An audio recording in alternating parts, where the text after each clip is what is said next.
see if we can get the chatbot set up and get in here.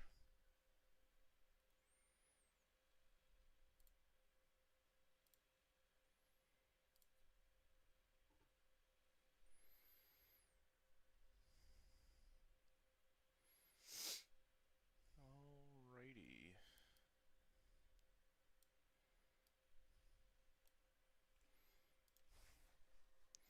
Do a little test.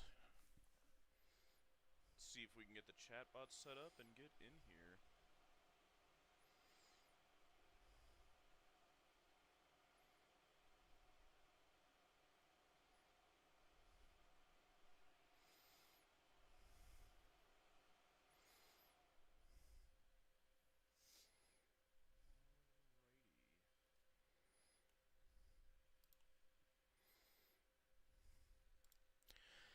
Need to give the chatbot a little bit. We should be good. Yep, there he is. Excellent. We'll say excellent, if I can spell. Hey, cameraman. Wow, you hopped in fast. Thank you. Yeah,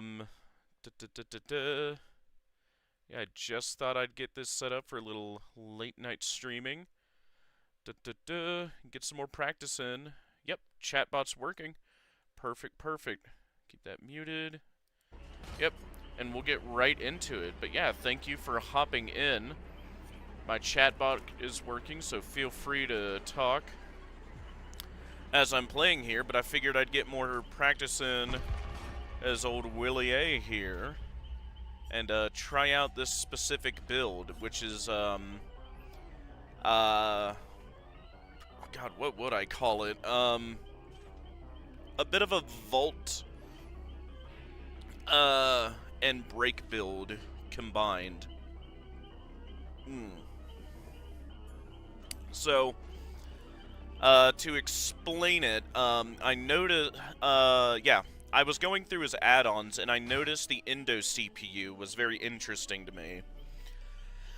Because, when you throw an axe, but you miss, somebody, obviously, so it just hits the environment. Because if you hit somebody with it, the axe doesn't have the area of effect, which implies you gotta miss it, but while you're in the area of effect, pallets, breakable doors, and gens break 25% faster. But what's neat is it also lingers for 5 seconds, so I thought of the scenario of, oh, if I miss an axe throw, but then I run through the axe's area, I can probably break things really quickly, obviously with that, but can I push it, I guess, was what I wondered. And you can with Brutal Strength, Trapper's perk. Destroy just baseline pallets, walls, and gens 20% faster. So that's 25 plus 20, making 45% faster. So you can fly through pallets. But even if I get the hit, that's where the other half of his other add-on and his perks come in. Right, so say I get the hit.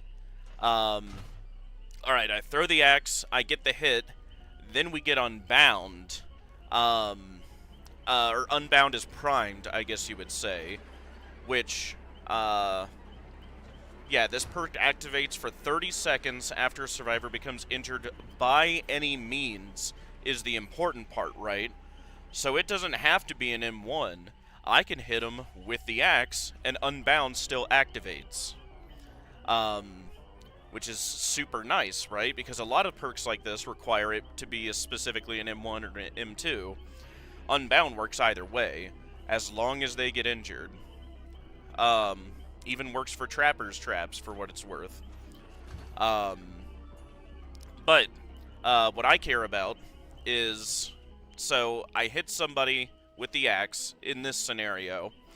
Say I get, because that is first half is, what if I miss? Well, I can break pallets really quickly, which is presumably what they're going to do, right? If I miss the axe throw, they're going to run right to a pallet, right? So they feel safe. More than likely, they're going to drop it, and I'll instantly fly through it, right? Because even though I miss it, I'll run through the axe, and I'll also have Brutal Strength, and then I'll just destroy the pallet super quick. But if I hit it, what is it? Yeah, you've got 30 seconds to vault after injuring somebody by any means. And when you do, you get 10% haste for 10 seconds, which is huge, right? That's, if I remember right, that's effectively a clown haste bottle, right? So to make the Unbound even more valuable, right? What is it? Vaulting as killer is, fairly slow compared to survivors. So I figured, let's throw on his vaulting perks, right? So bamboozle, vault 15% faster. And what's neat about it as well is that it also blocks that vaulting location for survivors, right? So that also helps break loops, right? Paired with the pallet breaking, right? So I break a pallet, I block a vault, that whole loop is gone, right? So, and not only that, with Dark Arrogance, which I haven't upgraded all the way, that's another 20%. So 15 plus 20, that makes 35. I vault windows 35% faster to begin with, and then when I do vault, which when I am vaulting, I'm getting the Unbound immediately after too. So not only am I 10% faster after the vault, I vault faster too, and I block it, and I destroy pallets and walls a lot faster, right? And with Foxy's Hook, when I'm also running through the area of effect, just to make it even nicer, right? Not only do I break stuff afterwards faster, right, but with Foxy's Hook, I also get 10% haste afterwards as well. And what is super sick, right, if I can get the axe back fast enough, being able to pair these two constantly to where I'm either getting Foxy's Hook or I'm getting Unbound, right? Either way, Unbound if I get the hit, Foxy's Hook if I miss. So I am fairly consistently being 10% faster throughout the whole match, or at least when I'm in chase. I know it's a lot to go through, but I think it's a pretty interesting build here, and I really want to test it out. I know old Springtrap here kind of lends himself more towards a stealth build, right? We can see that given his base terror radius of 24 meters, which is smaller than your average killer at 32 meters. So that suggests to me they're leaning him towards stealth, even though they said they didn't want to make him a pure stealth killer. They clearly have leaned him that way with the smaller terror radius. And the fact that after just base kit and his power, right, every time he goes through a security door and leaves it, he gets undetectable for, gosh, it seems to be fairly lengthily, like at least 10, 15 seconds at least, if not more. Which is huge, right? Because, mind you, you don't have to travel super far after that, after going through a door, because presumably when you're going through a door with Springtrap, you're already going to the area you think survivors are at, right? So more than enough to be able to get the drop on them. But, since that's already baked into his power, I figure, so you're getting, what is it? You're getting to them fast, like, with his base kit teleportability. I just figured I would buff him in the chase as well. Excuse me. And this seems to be a decent way to do it. He has his axe, so not only is, just hitting someone with a projectile at any moment, but also negating pallets, negating vaults, and when he gets the hit, chasing you down super fast. I think those things in concert with his base kit power will turn out to be very nice. Although we kind of have to get in a match to experiment with it, because against bots, bots don't really work with that, because they're, again, the bot system's okay, just to, like, baseline test something out, but, like, there's certain things bots won't ever do, hardly, right? Like, an actual player, they will always try to pallet stun you, even if it means they get hit for some reason. I've noticed survivors will always try to get the pallet stun on you. Bots, I've been pallet stunned by a bot like maybe twice in the since this has dropped, and I played a lot with the bots on my own. I don't know if it's just in their coding or something, but the bots will always pre-drop, is what I've noticed. If they catch so much as a whiff of you getting vaguely close, they will just pre-drop, and then just run that loop to eternity. So, I mean, it's kind of hard to test stuff, right, that deals with pallet stuns, for example, or breaking pallets, in my case here. Well, I mean, yeah, if they pre-drop, it doesn't matter either way, but I mean, say you wanted to test something with stunning, right? That doesn't really work with the bots if they never stun you, right? Moreover, it's just annoying because the only reason they're so good is they have frame-perfect movement, and they input read you to do that, right? So there is no, like, tricking a bot, right? There is no, like, outsmarting or, you know, like, you can sneak up on them, but it's, I'm trying to explain it, right? Like, in the chase, right, like, there is no finessing them, right? They're, like, you can, like, if they know what you're doing as you're doing it, right, and will match their movements accordingly, like, no player obviously can do that, but that's what they kind of have to do to make the bots, you know, actually a challenge, right? Because they can't code an AI to be able to play and outsmart you in, like, a long-term plan like a survivor can. Right, because actual, like, human survivors, right, you know, like, they can do wacky things that are actually super good for the team, right? Like, excuse me, not just leading me in chase away from gens, like I've noticed bots will occasionally do, but specifically doing something like a human survivor will go to the total opposite end of the map, right? Like, say I'm right here on the right side, they'll go to the left side all the way over there, maybe even near the corner, and they'll work on a gen for a second just to break a skill check, and then immediately boogie away, just to try and give me the noise notification to draw me over there, right? A bot won't do that.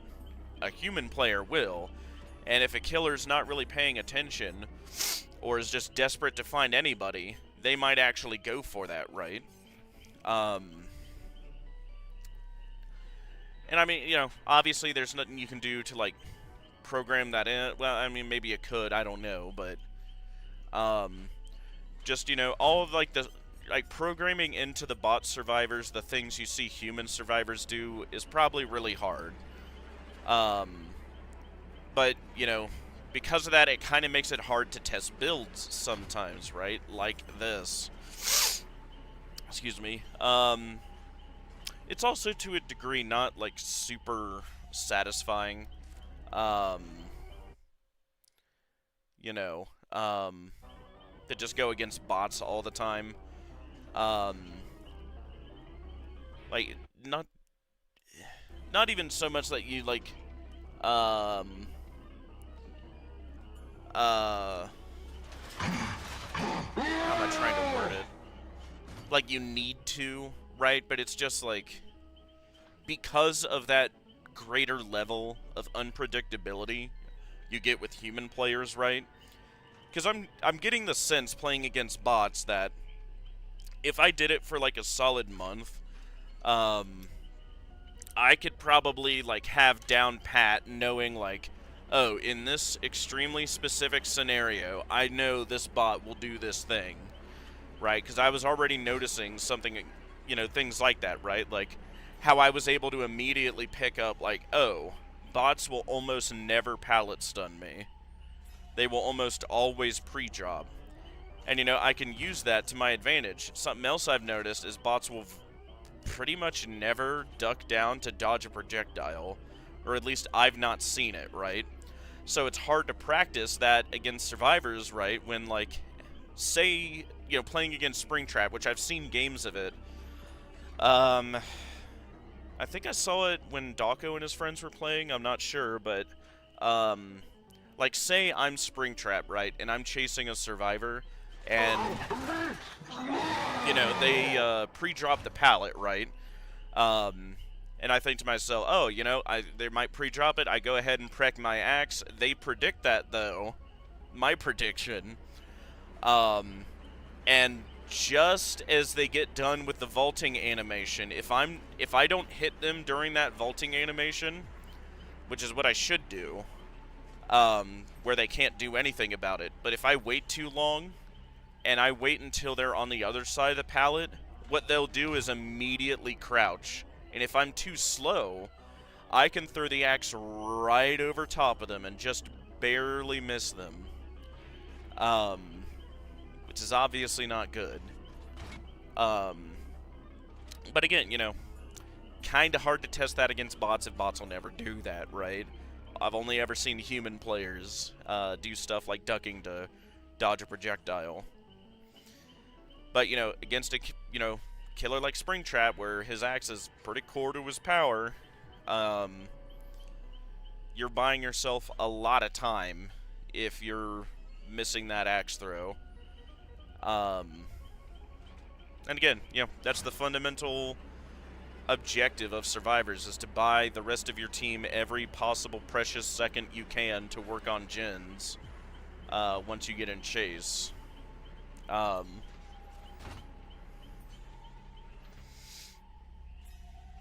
But, here, let me check stream real quick. Yeah, we're doing good.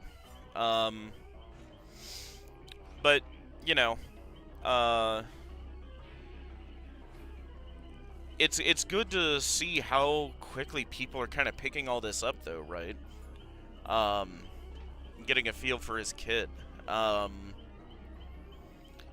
being able to do stuff like that, right? To where,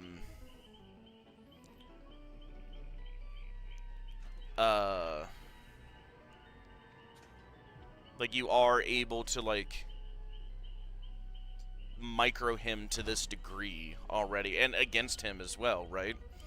I've not looked, like, at too many other videos of other people playing with him, but some of the ones I have seen, I've noticed, now that he's been out for a day or two now, survivors are seeming to get more and more brave with going through his security doors, right?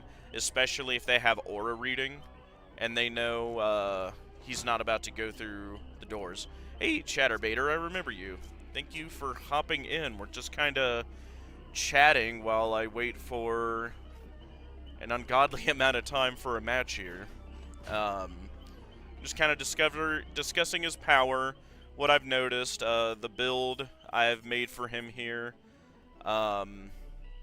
which if you have any commentary on, you know, feel free to let me know. But what we've got here is Indo CPU, Foxy's Hook, Brutal Strength, Bamboozle, Dark Arrogance, and Unbound. And if you know Dead by Daylight, what I'm trying to do here is make a break vault build, basically, to where if I get the hit, I prime Unbound, I vault really quickly, I block the vault. After vaulting, I get 10% haste for 10 seconds, and I hopefully down them after that. But if I miss, then that's when Foxy's Hook comes in, and I get 10% haste for 6 seconds, and I also, once I go through it, I'll break pallets and I'll break stuff 25% faster, on top of 20% faster with Brutal Strength, so 45% faster will I break things, but I'm also moving at 10% haste on top of that. So either way, I get the hit, or I become even more powerful after going through the axe's area of effect, right? Because presumably if I miss the axe throw and I don't get the hit, they're going to run straight towards a pallet, right? And so my thought was, oh, okay, so say I'm chasing a survivor, I throw the axe. I miss. They run right to the pallet. They're either sitting at it or they pre-drop it. Hopefully they pre-drop it.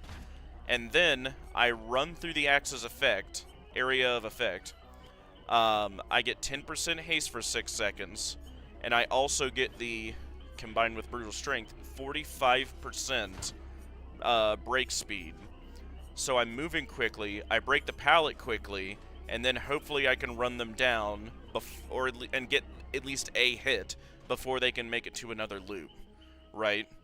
And even if they get to a vault location, right, I'm already vaulting quickly, and I'm blocking the vault location as that happens too, right? So I'm breaking pallets, and I'm blocking loops for vaulting, right? I am eliminating as many options as I can with one build, is what I'm trying to do here, right? Destroying, eating up all their pallets and doing it quickly, blocking vaults, vaulting quickly, and getting constant regular speed, right? Either from the hit with Unbound, or running through my axe with Foxy's Hook, right? Which I know will probably be odd for a killer, again, like Springtrap, because looking at his bio, they're clearly trying to lean him more stealth, despite what they said during his the live stream. They said, oh, we didn't want to make him a pure stealth killer. Well, you wanted to make him a stealth killer enough to give him a 24-meter terror radius, right? Because as we remember, guys, it's a 32-meter base terror radius for just your vanilla killer, right? They will have 32. Springtrap gets 24. So by default, his terror radius is smaller, which they only do that with killers who lean towards stealth, right? So he is a teleport stealth killer, despite what, the devs might want to say. But I thought, oh, okay, if he's getting all that stuff base kit, why not make him better in chase then? So now he's got map presence, and he's good in chase. Is kind of what I'm going for with this build.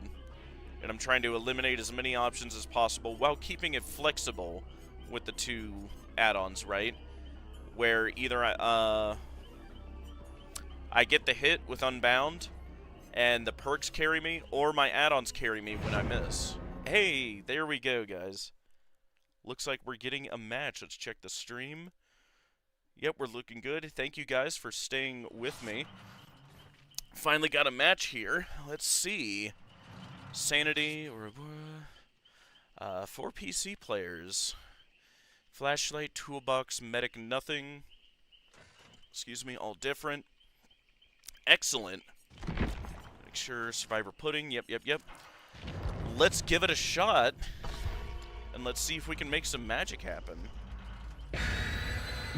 That was interesting. Okay. Here we go. 2 flashlight. Okay. Alright, guys. Here we go. Here we go. What, that only took us like 15-20 minutes of me yapping? But, hey. Not enough people, survivors in the PTB right now. Hopefully he gets a lot better in the base game when he drops in a couple weeks.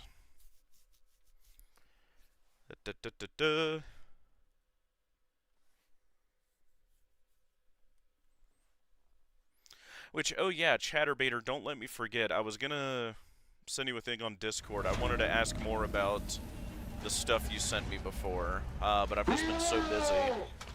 Alright, here we go. Alright, so, yeah, we immediately want to go right in here. Yep, they're going to know it's Riz Trap, so we're going to try to go to over here. We want to go to the other end of the map. We want to try to find somebody quickly, right? My brain is already starting to melt. No, nothing up there, nothing up there, nope. Or no, there is somebody in here. So we're going to cancel. Oh, yeah. Yep, we got the lick.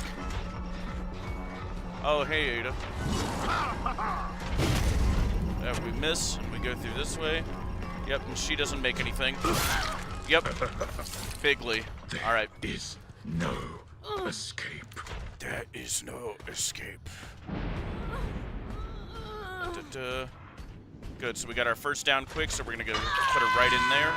And then we're gonna leave the axe, we're gonna go right into our door here, and then we're gonna go check up here. Yep, alright, so we got black smoke.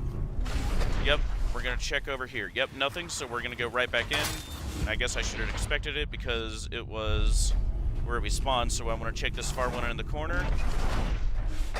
Nothing, so we're gonna go right back in. And I already knew they were already kind of on these gens, so we're gonna get right back over here.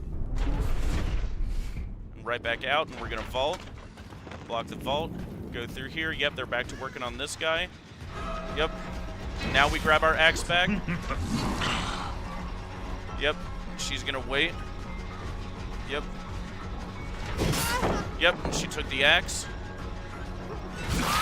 Yep, and we got the down. Beautiful, beautiful. Huge. Now we're stopping that gen, and we get the down. So we grab her. Yep, yep, yep, yep, yep, yum, yum, yum, yum, yum, yum, yum, yum, yum. My brain is starting to heat up. Throw you up there. Don't grab our axe yet, and we're gonna kick this guy and then kick the pallet. We're not gonna get some unbound value, that's a shame. But that's fine. So we're gonna leave you there, and now we're gonna go right back up top here. Ooh, hello. Yep, bigly, huge. We got the grab, beautiful.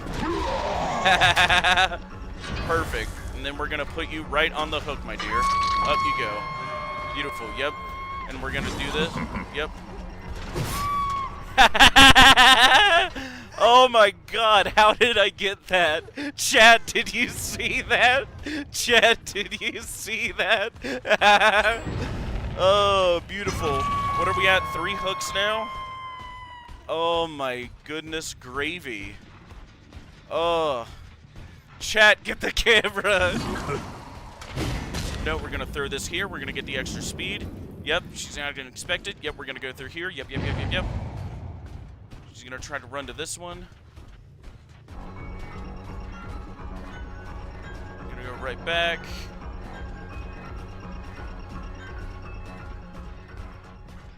Yeah, I wanna go to the security door.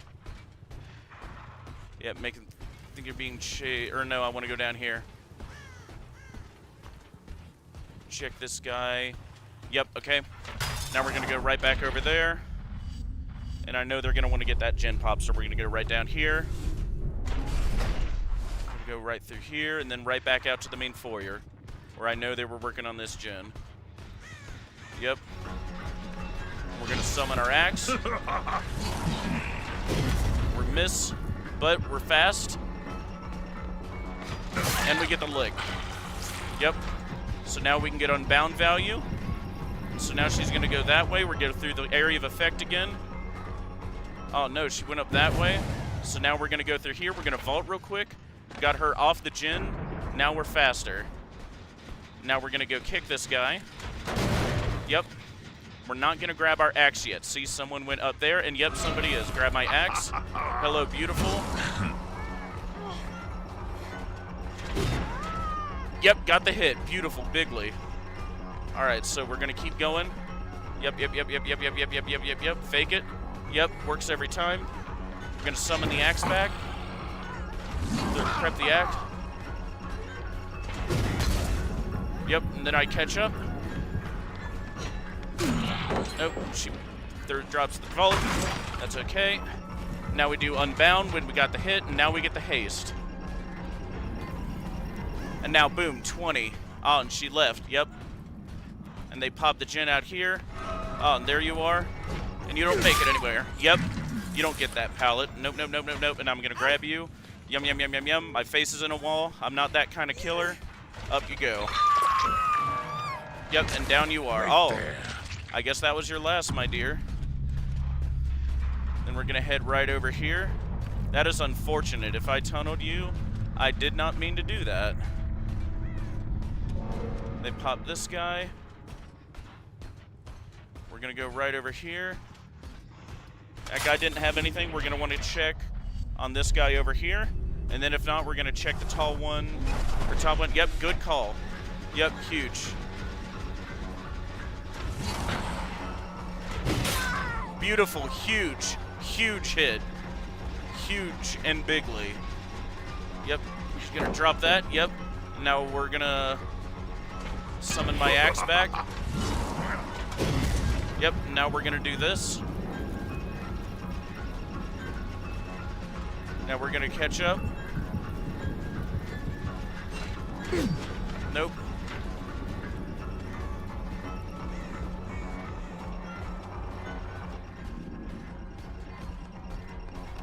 Summon the axe back.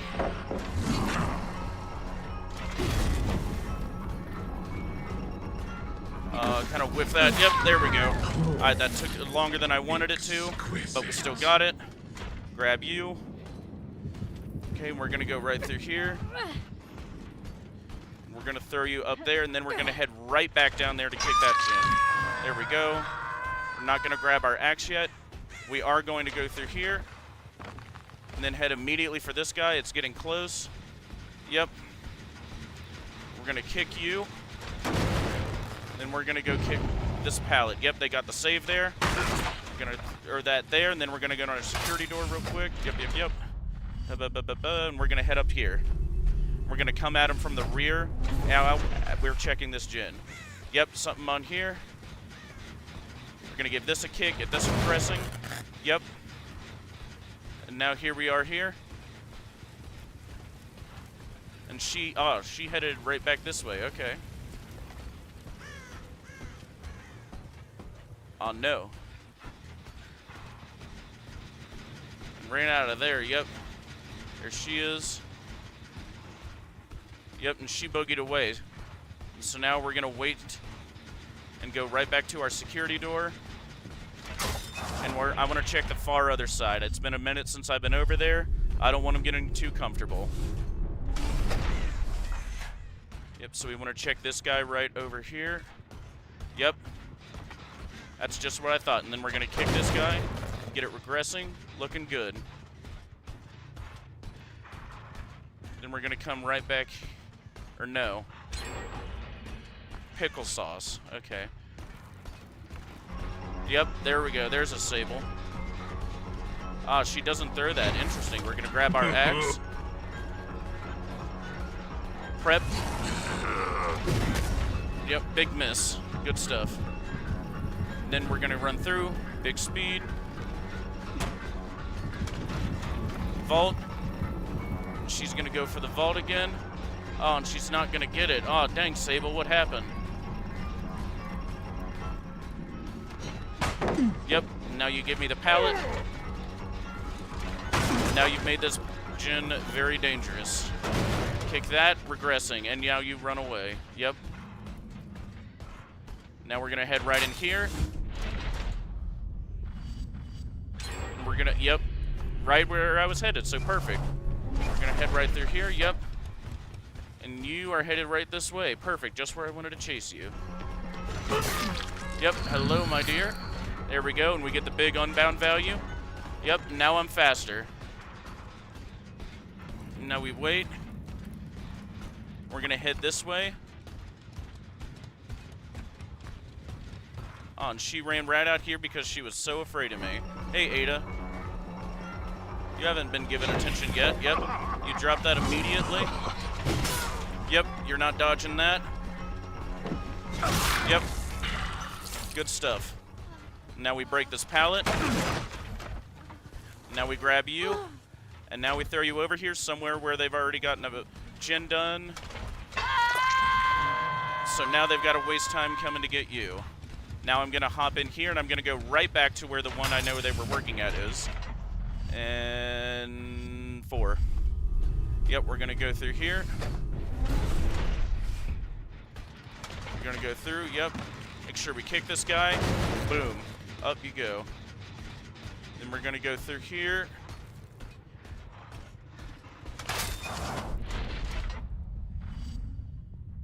And then we're going to check this guy over here.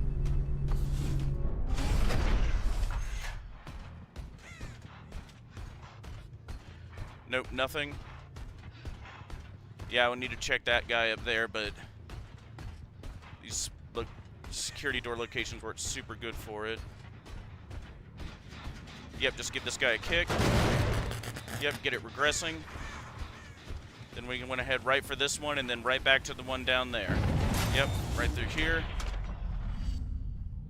Right back to 4.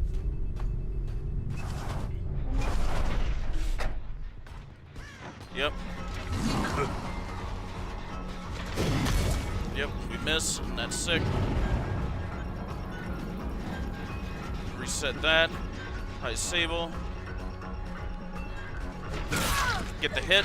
Beautiful, huge. And now we unbound. And now we go... Nope, she ran over there, so good. We got our hit. We're going to head right back here, grab our axe, and we're going to give this a big old kick. Beautiful. Get that guy regressing.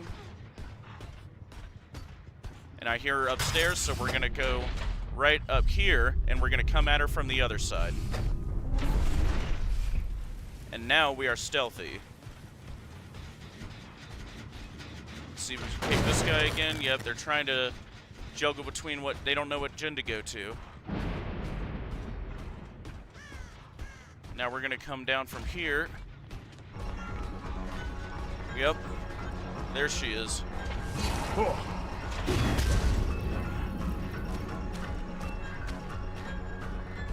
Oh yeah. Yep, now we get the hit, huge. Now we go right back to the chin here. And we give it a big old kick. Yep. Now we vault. And what one did they pop? That one, okay, cute. So now we kick that. We wait to reclaim the axe. I guess they were up there. So they're gonna head right for this switch more than likely.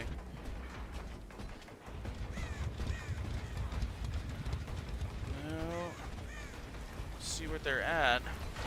Check this through here. So now we want to check over through here. Anybody here? Wait. Oh no, this was 4. But I guess I kind of got the... Go. Here we go. Nope.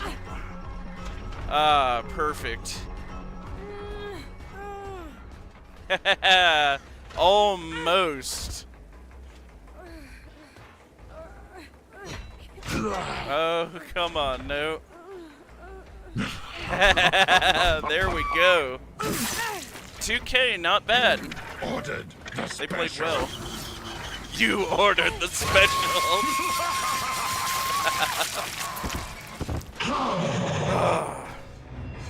Good stuff. Good stuff.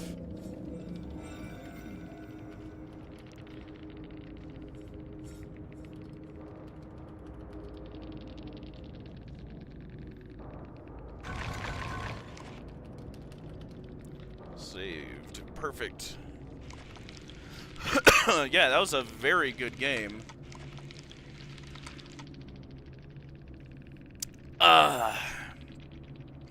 Let's see.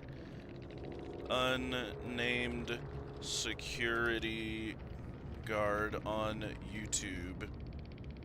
If you want to see it later. There we go. Perfect. Yeah.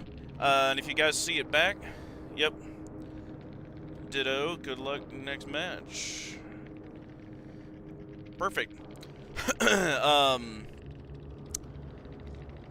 Yep, perfect. Always good to see positive survivors. And hey, hopefully you guys find it funny how fast my brain was melting trying to play against you guys, because you guys came to play. Let's see.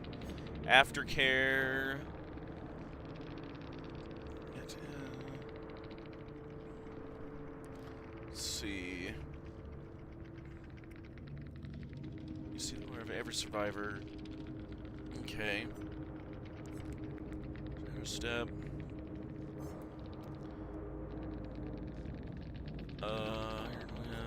Fixated. Interesting. Ada didn't break it. Maybe doing a boon or something. Breakdown, boil over, yep. Slippery meat, yep. Off the record, yep. Dead hard, yep. Resilience, yeah. Unbreakable. Oh yeah, they came to play. Yep. Ed kit, gel dressings, flashlight, blood sense map. Interesting. Okay. Yeah, they came to play, but that was very good. I'm going to bed. Oh, that's fine, cameraman. I am kind of more West Coast here, so it's probably not as late for me. But yeah, thank you and everyone else for hopping in. I'm gonna keep playing. I only just started. Let's see. Scooch the chat window over so I can see how many blood points I got. There we go. 73k, definitely not bad. Let's see. In fact, we'll check stream real quick. Yep, we're looking good. Thank you, y'all. We're up to 4 people watching, which, hey, is huge for me. And hey, if you guys are ever interested as well, I am a FNAF theorist regularly. We'll go ahead and load up another. And I put out a video a couple days ago about the Secret of the Mimic teasers, which I will be streaming and playing that when it is live, or when it finally drops here in June. So if you want to see that or any of my other theories, feel free if you're interested in FNAF. But I have been playing Dead by Daylight since August, the collab announcement of last year. If you're more, of the Dead by Daylight camp, which the Dead by Daylight collab video is the most popular video I've done. So clearly, hey, maybe my subscribers seem to like it too. My subscribers seem to like Dead by Daylight as well. And hey, I've really loved the collab for what it's worth. Let me check. Do I have distressing yet? No. Okay. It's not ideal. So we'll have to wait on that build. That was the first one. Yeah, just a full slowdown build. I don't want to be that much of a goober. I'm really liking this one, though. I'll have to watch that one back. But there seemed to be a pretty good flow to that one. I feel my feelings on RPD are, kind of mid. I don't love it. I don't hate it. As killer.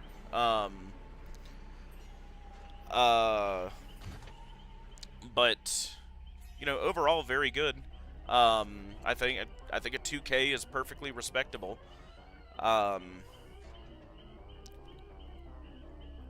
What is it? I am surprised I got that kill in the end. I thought I was just gonna walk away with the one.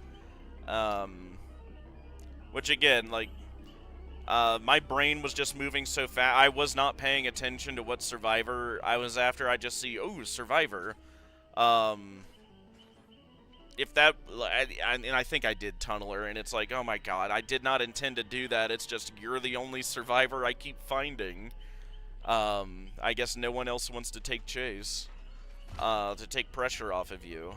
And that's just how it is sometimes. And again, you hear me speaking and how fast my brain is moving, right? Like, I'm not thinking about, oh, what Survivor is it? I'm thinking, oh, I've got to find somebody or these gens are going to fly. And they did fly, right? I have no slowdown with this. This is a pure chase build right here. Now, granted, with the teleport, it's mitigated. But even then, I don't have aura reading, so I was teleporting to a bunch of gens, but, clearly I kept teleporting to the wrong ones, and I think you kind of hear me complain about it. I think I mentioned it briefly during the match, but it's like, God, some of these spawn locations for his security doors for certain maps are, really bad. Some of them are great, and, they're balanced perfectly, and, they're spread evenly throughout the map, right? And it's not I can't remember if it was, Haddonfield, I think. I think it was Haddonfield. Haddonfield or the,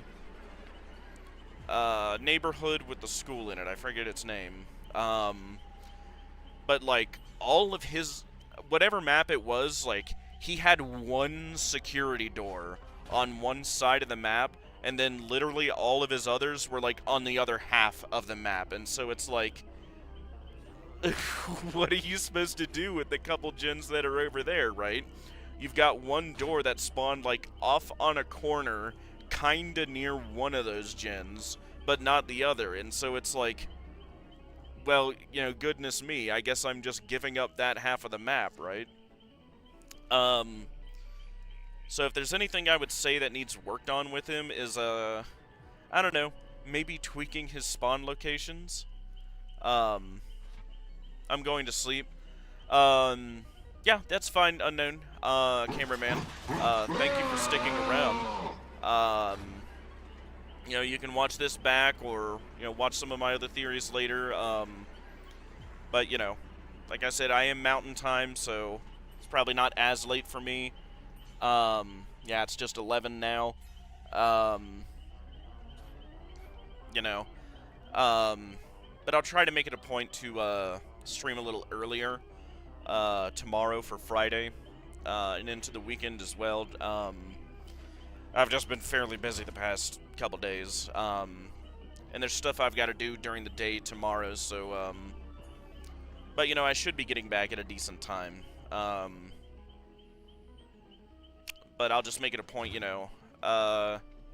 Actually, yeah, if you watch this back, cameraman, or you haven't left yet, let me know what it might be better times to stream. I don't know, you know. I just kind of have done what works for me here in Mountain Time. Which for me, you know, I kind of generally play to like 8 to midnight is kind of my gaming window, for lack of a better term. You know, after I'm done doing stuff during the day and cooking and cleaning and whatnot. Yeah,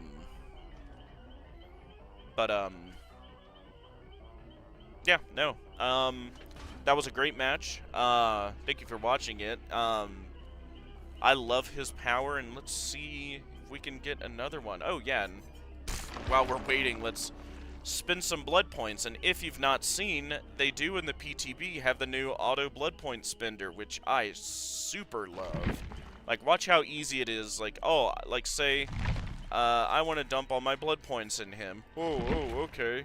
Click. Boom.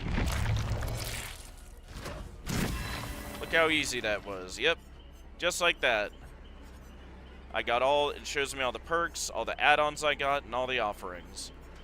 And I didn't have to stay, click, click, click, wait for it to load, click, wait for it to go through, click, and to, like, for each level. You know, this is so much better. Yeah, absolutely. I've got a feeling Ferd might be good for him.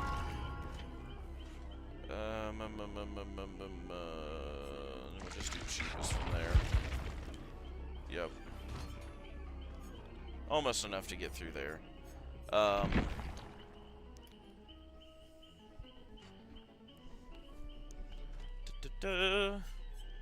got a few more Indo CPUs and Foxy's hook. What, like, does he just not get distressing or something in his perk look? Yeah, because I'm trying to see. Yeah, he doesn't have it. Okay, so there's Sloppy Butcher. So you do have to unlock the shared perks between everybody. Interesting. Because Sloppy Butcher here I know is one, and it's only green, so clearly you gotta get and unlock it. But for the other build here, I wanted to play off Phantom Fear, his perk, or one of them, and do an aura reading build for him, which I think, again, with his teleport, would be super nice. If not only he can teleport, but he knows where to teleport. Pairing Phantom Fear with Furtive Chase Which actually, yeah, let's see. Go ahead and put that on here so I don't forget. Yeah, no, yeah, whoops. Oh, yeah, Phantom Fear. This one we want to do Furtive Chase. Yep. I'm trying to think. Oh yeah, we wanted to do Barbecue and Chili. And then we want to do Distressing to make the tear radius bigger, because what we're trying to do here with this build, switch this one with,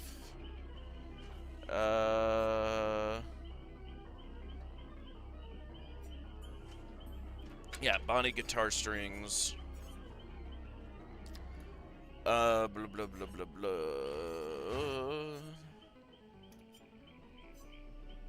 Yeah, Bonnie guitar strings, so you get even more aura reading. The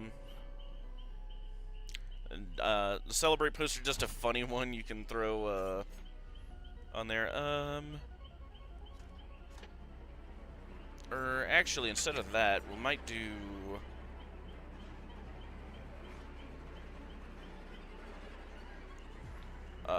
purple guy drawing. So we're like a full aura read build. And this one will be for Distressing, but to explain what I want to do with this build is, so Phantom Fear, right? His new perk. When a survivor within your terror radius looks at you, they scream and you see their aura for 2 seconds. When you max this perk out, it has a 60-second cooldown, but this one, I've only unlocked the 70-second version. So, this is very nice, right, if you make your terror radius bigger, right, because he already starts with a 24-meter terror radius, so not super huge to begin with, right, which is great for stealth, not so much for aura read builds like this, right, but you can make it bigger, and, yeah, with Furtive Chase. Or no, it wasn't Furtive Chase, my bad.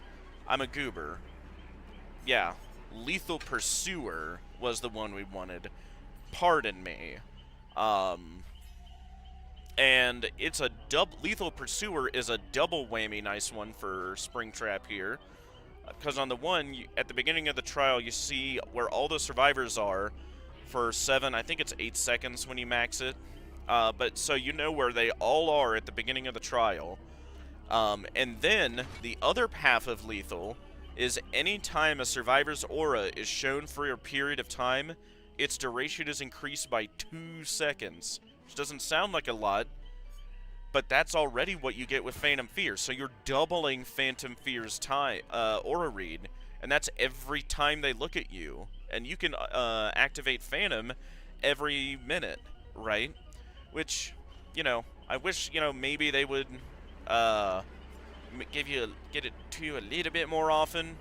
But this will make sure you are regularly finding where survivors are, right? Because once they see you, you know, they're gonna lock their eyes on you.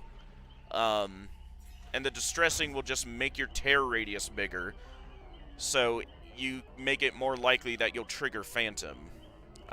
Is the idea with it. And with all the, and when you teleport, right, even if you haven't activated any of this, Bonnie's guitar strings will tell you what gens are being worked on.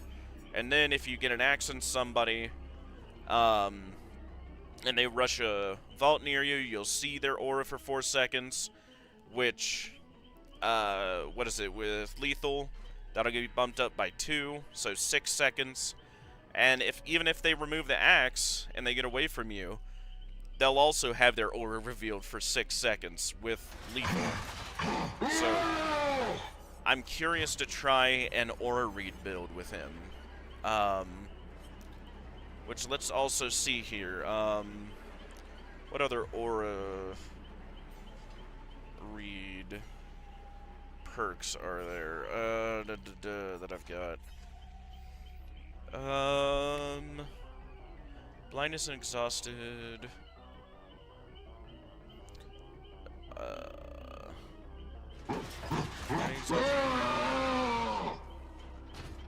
Survivors are paused while the survivor is repairing again after repair actions. After ending the repair action, the survivor is affected by blindness and exhausted for 5 seconds. Interesting. Hitting a survivor with a basic or a special attack while this hex is active applies blindness. It applies to the last 3 survivors hit. So also keep them from seeing auras. Ooh. This might be good also to counter their aura read. Nurse is calling. 20 meters, Transfer terror radius. Yeah, crawling, yeah.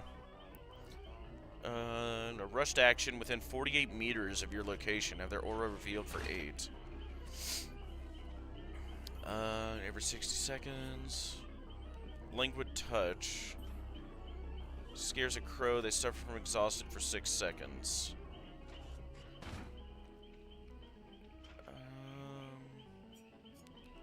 Territory imperative. When they enter the basement and you're more than 25 meters away from the basement entrance. Yeah, I need to unlock more perks with it. I'd probably just put distressing here to make his terror radius bigger, to make Phantom Fear more meaty, right? But I do really want to check this build out, right? To where you're doubling with lethal. You see where they all are at the beginning of the match, which is huge for a teleport killer like Springtrap. But also doubling the duration of Phantom Fear is super nice with lethal. So these two go well together. Barbecue, just, you know, when you're getting those hooks, you're getting even more aura read. Which, again, on top of lethal, you're bumping it 2 seconds. So, with this version at least, reveal for 5 seconds becomes 7 seconds from lethal, right? So, which is, I believe, yeah, what you get in the beginning of the trial. So you're regularly getting that huge beginning aura read in the beginning throughout the entire match with barbecue as well. And, you know, throwing distressing on top of that just makes it to where it's a lot more likely a survivor will be within your terror radius. And, you know, activate Phantom Fear. Just wish I had more blood points to drop on old Spring Boy. Old Willie A.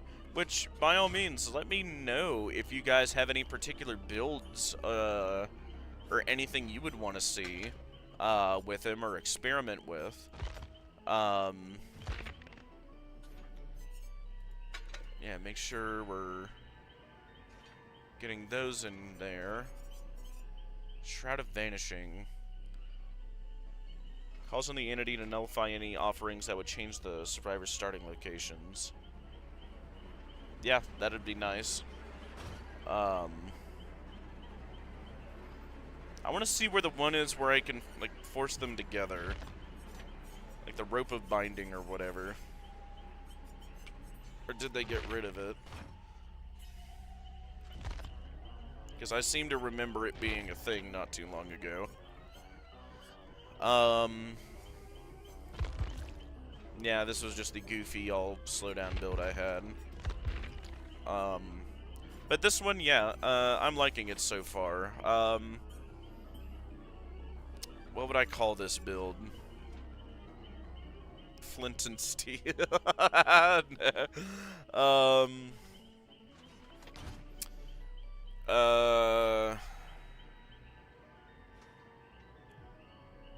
Break and fake. Break and shake. Shake and break. Actually, yeah, maybe that works. Shake and break Springtrap. Might be what I call this build.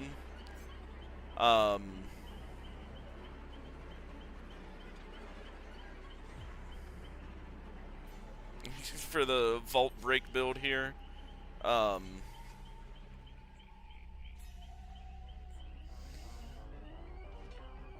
of bank vault? You've heard of break vault. Ha ha ha.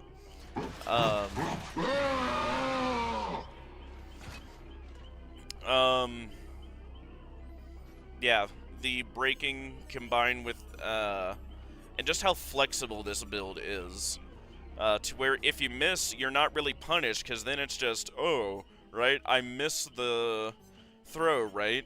So instead of perk value, I'm getting add-on value, right? Because these both apply when you're in the area of effect, right? In which case, yeah, you're 10% faster.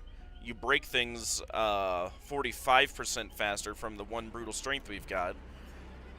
And more than likely, they're going to throw a pallet in a panic, and you, like, insta-break the pallet effectively. And if you do get the hit, awesome. You vault something after that super quickly and activate Unbound. And so then you're even faster, right?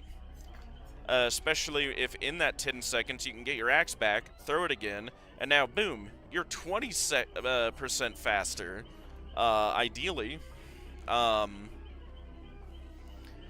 I don't know, I just think you've got a lot of flexibility with this build. And not only are you, with Bamboozle, breaking a loop's vaulting location, with the add-on and Brutal Strength, you're eliminating the pallet too, and quickly. So either you get the hit and you catch up, or you destroy the loop. Either way, I think this is a very good chase build for him, at least. Now, I don't know if he's super tailored for chase. I get the sense maybe aura reading might be better for him, because he's already got the projectile, he's already got the map traversal. If he could just know where survivors are as much as possible, I think he can be very rough to deal with. Because that, I'm noticing, seems to be the key thing to avoiding him, is just not letting him know where you are and what gens you're working on, right? Because once he knows that, like, and you've seen it when I played that last match, right? Once I knew where they were working on a gen, it was like, oh, my teleport's right there, right next to the gen. I'm just gonna keep going back to it now. You know? And then it's like, you know, what can they do other than try to rush it down? Ooh, perfect. Found another match. Stream? Yeah, stream's looking good. Perfect. There you go. Thank you guys for waiting. Looks like we might be getting another match here. Sheriff Grimes.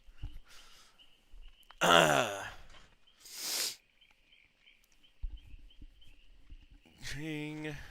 Perfect. Oh yeah, because Walking Dead's probably gonna be the two survivors coming in. Because of the, what is it, the ones who live, teaser, and that's, the behavior stream. Anniversary stream.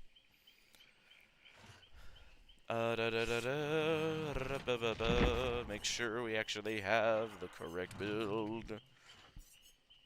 Yes. Beautiful. Perfect. Yep. Oh, wow. Yeah, I guess we're rolling. Alright, guys, here we go. Alright, let's see if I can get my brain to melt again.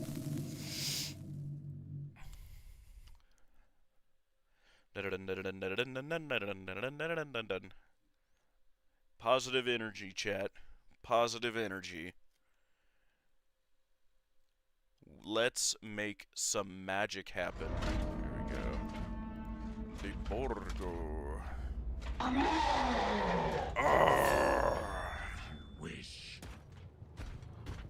Run if you wish. Alright, let's go over here. We're gonna teleport immediately. Now we get the undetectable. there. Nothing there, and then we're gonna go right back in. Because again, teleporting is always gonna be faster than just lugging our butt around. Yep, there we go. Oh, hello, my dear. Yep. Now we get to go faster. Yep. Get the lick in. Come here, my dear. You're gonna run for Shack. I'm gonna get right back in here. I'm gonna break that, and I'm gonna go right back over here. And they're probably gonna go for that gen, but I'm gonna get unbound value now. We're gonna go right back in. Yep, and you break it. And I grab my axe back. Yep, I knew you would do that. Yeah, now we're faster.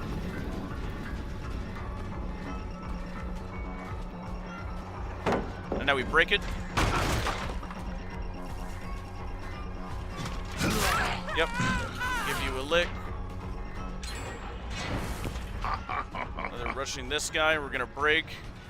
We're gonna give this guy a kick. Kick. Yep. Now we're gonna vault, I guess. Get something out of it. Yep, now we're gonna hop back in. And we're gonna go right back to where they were. Pop in over here. Yep, which is right in here. Yep, we're gonna kick this guy. And then we're gonna immediately vault to here. Yep. Now we're gonna break the vault location. Yep, and she's gonna have nowhere to go. Yep. And now, boom, look at that, chat. And, okay, 2 gens for 1 hook. That's not ideal, to put it mildly. That guy's regret. Ooh. Oh, and she's just straight boogied, so now... Oh, and we've got another friend here. Hello, buddy.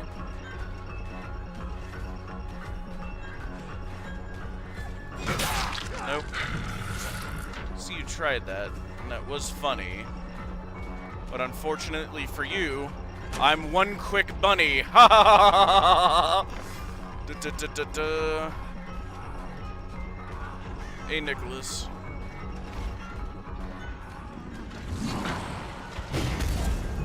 Nope, now I'm even faster again. Yep. Now we grab you. Sheriff Grimes, or I'm dirty. Coral! And we'll throw you right here. Coral. There you go. And we're gonna go through here. Block the vault, and we're gonna kick this. Boom. Let's see, where did you go? Could have swore I saw a survivor back here. I'm not just burning time. No, okay. So now we're gonna go in here. We're gonna check over on this gen, the far away. Yep, now they did the vault, yep. Gonna give you a lick too.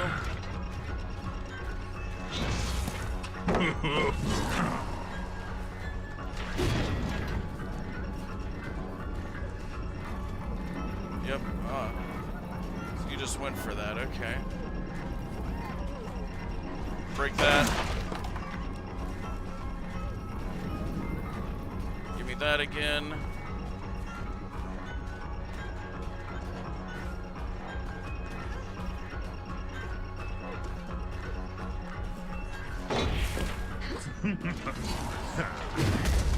Throw this again.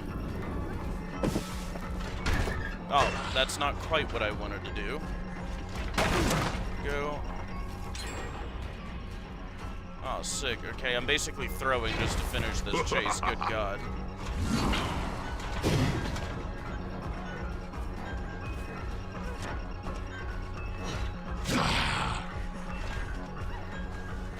Let's see. There we go. Good God. Okay. There. Finally. There. Yeah, no slowdown is rough, but good God, she was looping me there very successfully for a while. Let's see. Probably gonna get this last one popped because I've only got like 4 minutes of not. I haven't even touched this one. Interesting. Turn it over here. Yeah, I've got like 4 minutes, or the gens will fly. Nothing there. Interesting. There's nothing on that one. This one. Anything on this one? No. Okay, so then they got that. So all these gens have nothing then. Interesting. So then they're going to be over there, and I'll just chase them through, and none of the other gens have anything. Which is a choice.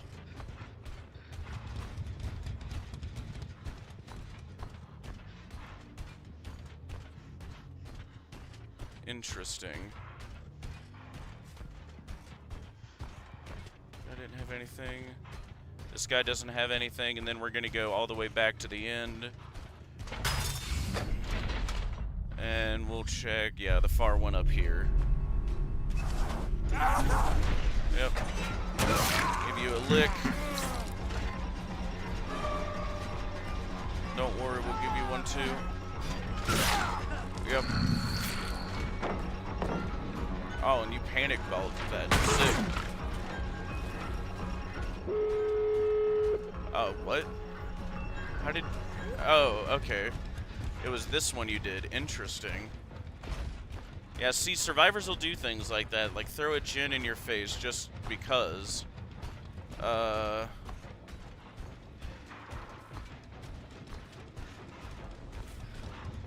see. Okay, so... Sick. No aura reading and no slowdown. This build is good if you can theoretically find them. Good God. Okay, so, hey, wrong gate. Ah, sick, so they went to this one. Sick. There we go. Yep. Yep, sick. Ah, that was upsetting. Dang. Upsetting. But that's what I get for no slow down or read. Lol. GG's. Let's see.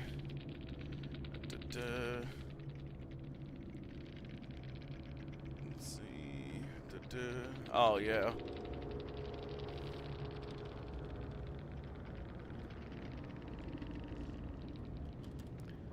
I can tell by what you guys brought. Yeah, you were ready to fight. Let's see. Yeah, no fun perks allowed in this game. I know a lot of survivors don't like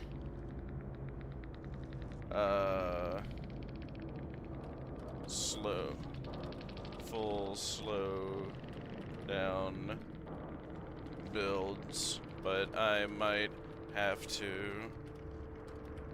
There we go. Let's see.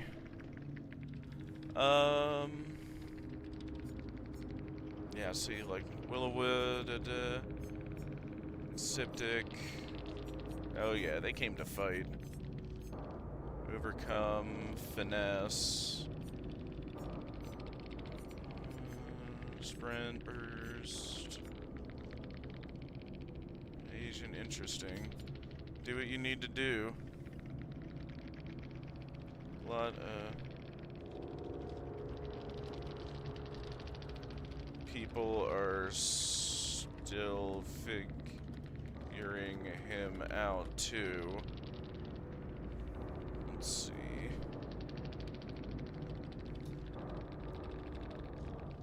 Let's see.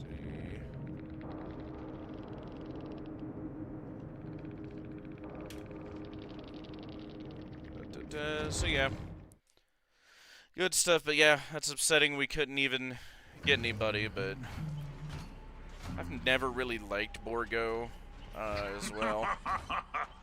Yeah, maybe it's just because... Here, go ahead and queue up for another one. Maybe it's just because I suck, but, I'm starting to really wonder if, an Aura Reed build would be good for him. Maybe just because I can't find these guys regularly, like... That's just what my mind goes to again, right? Like, God, how much time did I burn in that last one trying to just find the survivors? Like, sure, I've got teleport, but if I don't know what gen to teleport to, it doesn't matter if I'm amazing in chase, if I can never start a chase, because I can't find them, right? Because in the chase, I'm not, like, that bad. And even when I was getting smacked around a bit by, that one survivor, I still got it in the end. You know, and hey, maybe I should have broke chase on that sooner, I don't know. But I'm almost wondering, yeah, like... This is really only good if I can, like, tell where they are more regularly. Or I'm wondering if I don't substitute something. Or give him some kind of Aura Reed. What Aura Reed perks do I have?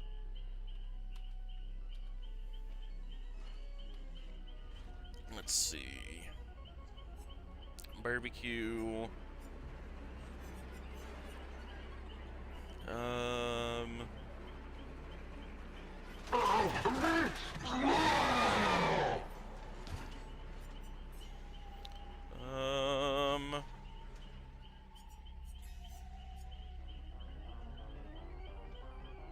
see.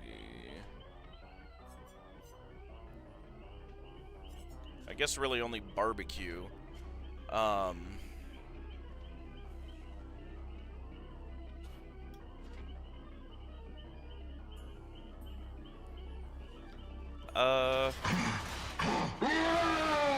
Yeah, and it's gonna take a lot to get more perks for him.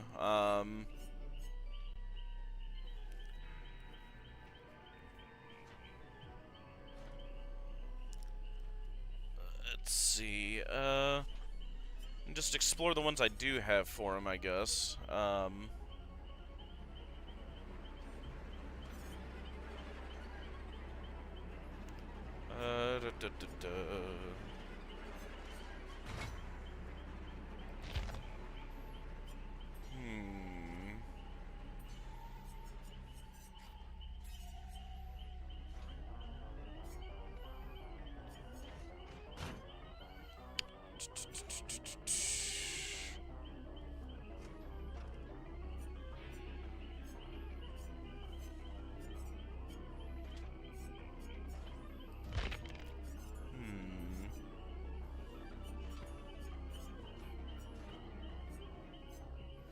Trying to see.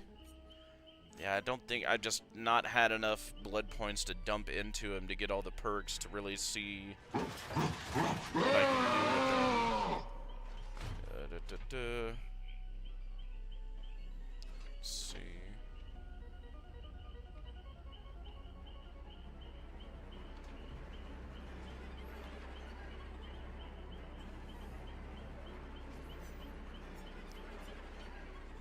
It's a fairly close range, though. Granted, though, if it was map-wide, that'd be a little OP.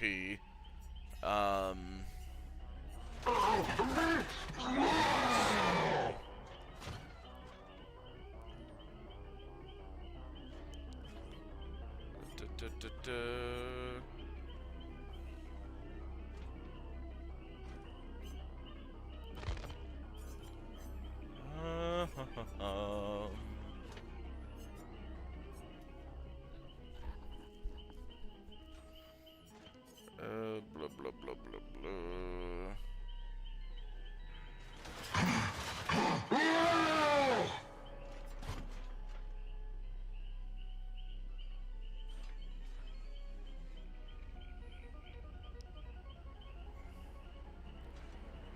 interesting.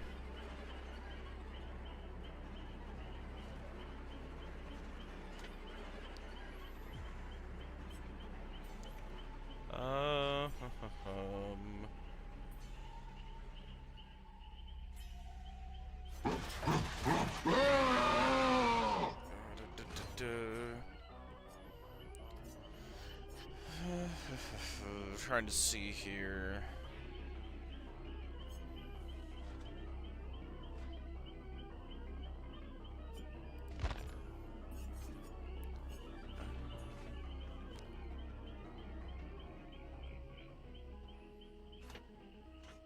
It might be good.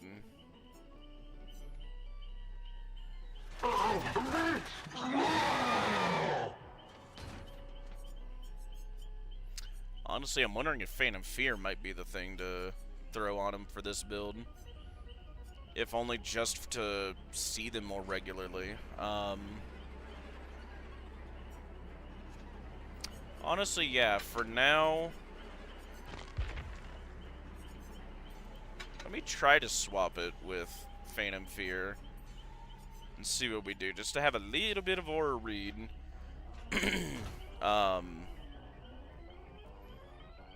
While also still blocking that vault location and still getting the most out of the chase build. That's what I'm wondering. Give it a shot, see if I like it.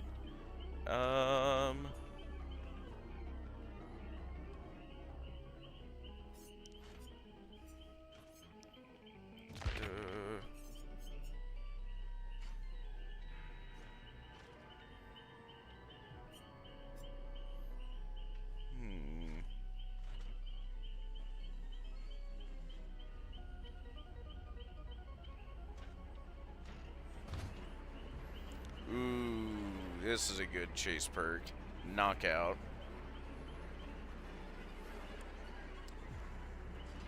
In 6 seconds, 5% hindered for 3 seconds. Not huge, but it might, if you, especially if I'm invigorated at the same time, that might be enough to make the difference. Barbecue, yeah, barbecue is also really good, but I want to do that for this build here, the pure aura read build. I just wanted something for this just to give me, like, God, yeah, because from that last match, right, like, the problem is, like, this build is great in chase. This is amazing for chase. It's just, good God. Finding the survivors in the first place to start the chase is the problem, right? And if I can't find anybody, having the best chase in the world doesn't matter, right? If I can't start the chase to begin with. And I've got a sneaking suspicion I'll teleport to a generator, they immediately hide. I don't want to waste 30 seconds, like, shimmying and shaking around that one gen that I can tell someone was working on, but I don't want to wait forever around it, trying to find them where they're hiding, to get it down, right? Because every second I waste there's a survivor on another gen somewhere else, right? Especially if they're smart, which they all are. And so it's like, at least with this, if they are doing that, and they're close to me, within my terror radius, which is what I think they're doing, then that makes it to where, like, oh, hey, Scream, there you are, and then I can start the chase, right? And then the rest of the build comes into effect, is what I'm hoping for. But Barbecue would be good, too. Like, we can either do Phantom Fear or Barbecue. Either or, because, yeah. I don't have it fully upgraded, but... 5 seconds if they're more than 50 meters from the hook. Let's see. I mean, that's a pretty wide area. I might need to upgrade that ASAP. At least with this, the only penalty is it just takes 10 seconds longer to get back.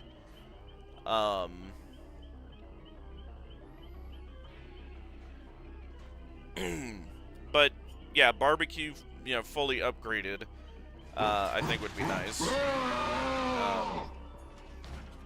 Especially, yeah, like, because isn't the fully upgraded like 40 meters from the hook or something? I can't quite remember. But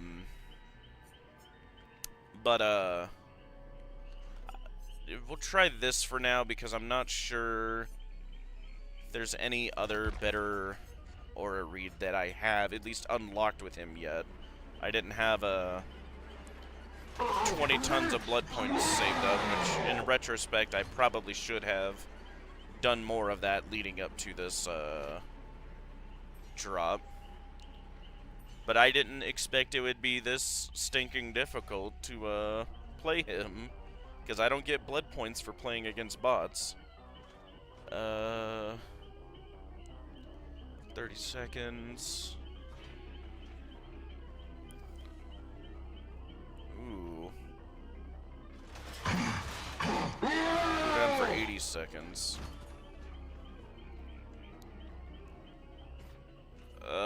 This one might be good too, though. Just because it's not just the one and the area is a lot bigger.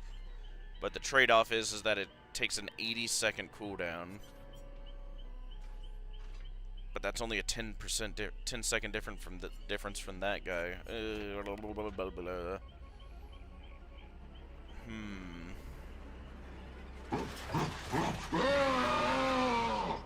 meters. Yeah, the tear radius is smaller, so it is a bigger radius.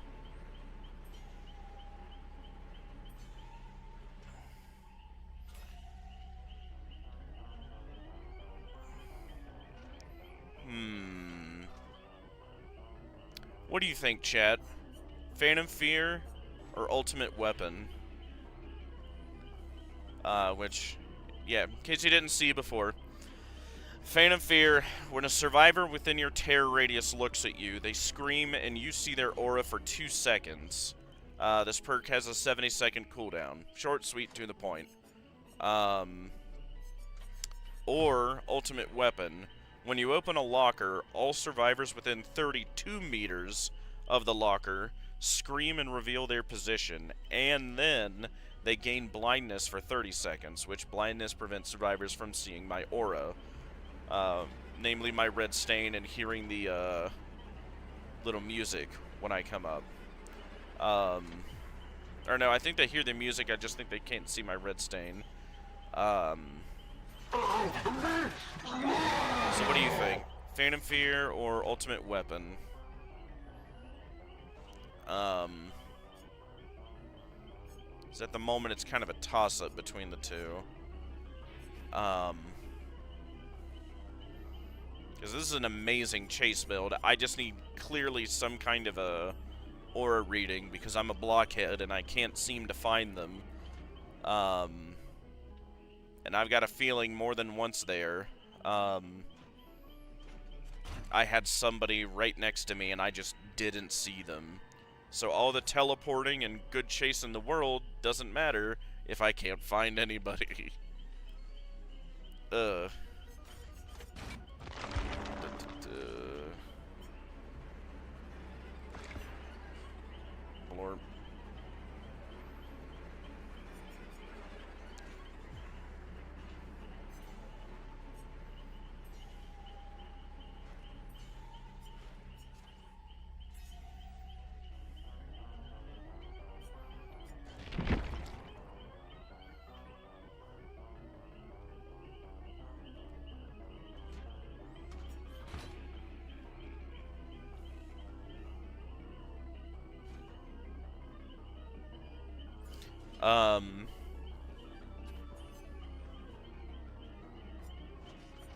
We'll give it a shot.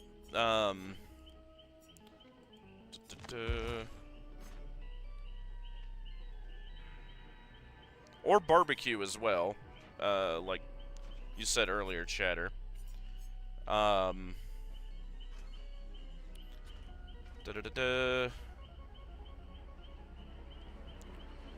2 meters of the lock screen reveal their position getting blinded for 30 seconds.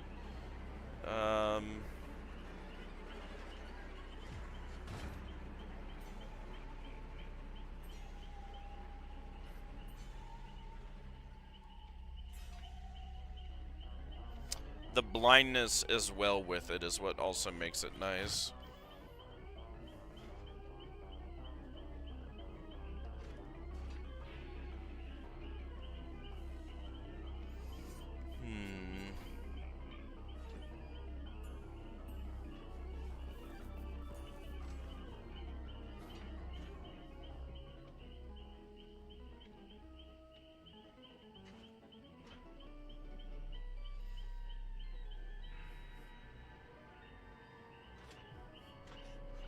And I mean, we can't really test it against bots because when you test against bots, you get the max version of every perk, so it wouldn't be accurate to what I'd get in game until I get enough blood points to upgrade them.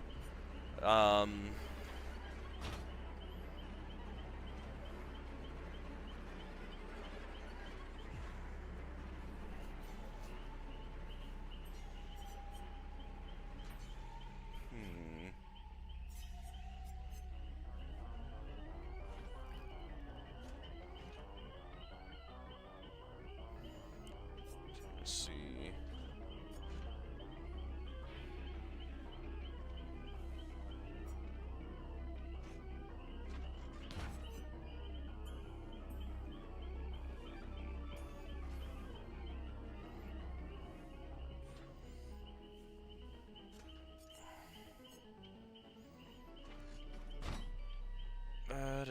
Check the stream. This is taking a lot longer than I thought to find a match.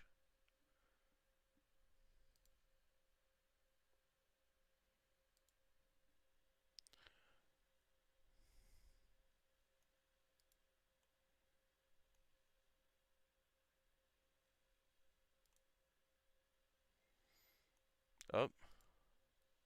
Wait, did I? I did. There we go, chat. Perfect. Might make this our last match.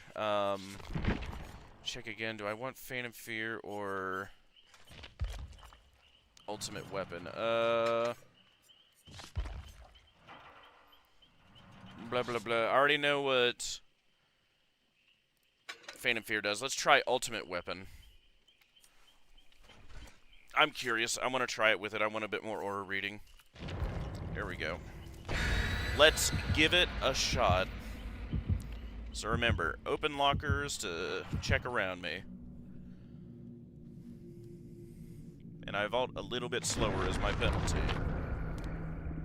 Blood streamers, thank you. Top of my survivor pudding, double thank you.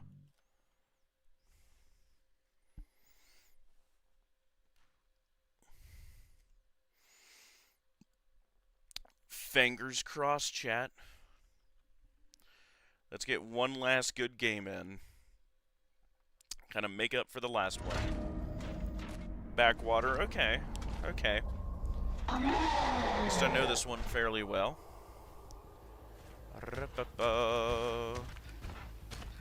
Alright, that's a goofy spot for the door here, but whatevs. No punch. And let's go check number 3. I've got a feeling. Nope, okay. We're gonna go through. Let's go to 6. Yep, we've got a winner. Miss, okay, that's fine. We go through here. Hey, big guy, thank you for that. Now we vault. Now you get one. And I get stuck on there, sick. Now you run off that way, and now I go chase you.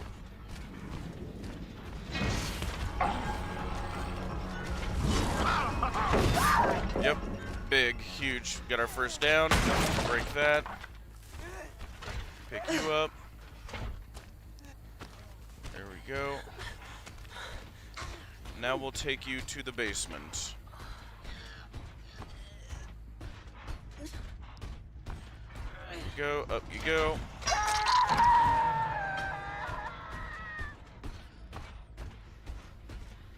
Now let's go kick this guy. And then that guy down there, I believe. Yes.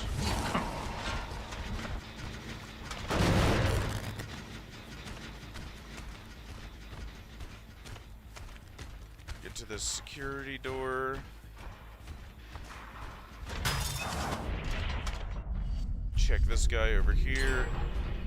Oh, where'd they get one done? Nothing here.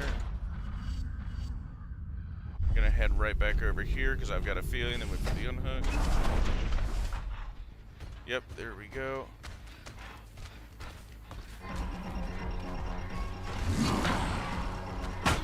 Yep. Pallet.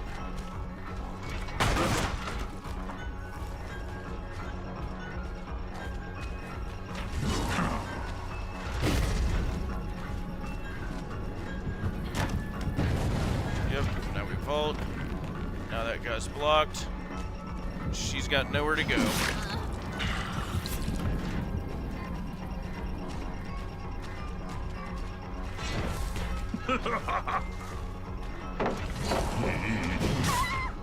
Holy tater sauce. I am amazed I made that shot. That is huge, in fact. And we get the vault. Now we got the haste. Now we grab you. Nancy. No. I'm not that kind of killer. Up you go. We go through here. Then we go check this way. Yep, and we give this guy a kick. There we go. There we go. Thank you for that.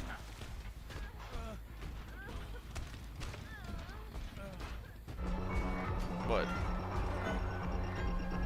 No. No. Alright. You don't wanna do that. Grab this back. Oh,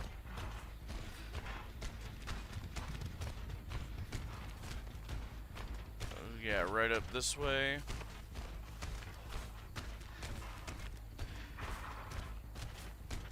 No. Miss. Hit that. Kick this. Oh no, we hit you. Hits for everybody.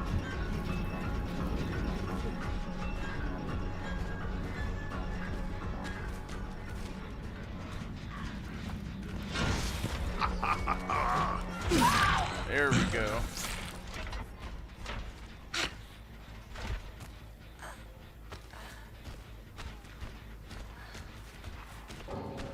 There we go. Up you go. Oh, wow. Oh, I guess that was your last. Okay. Let's see. You.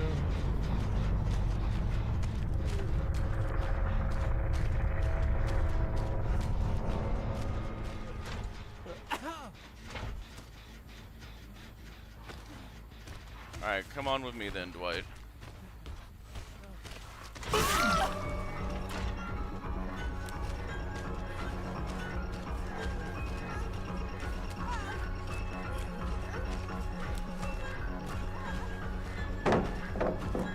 What were you hoping to do there?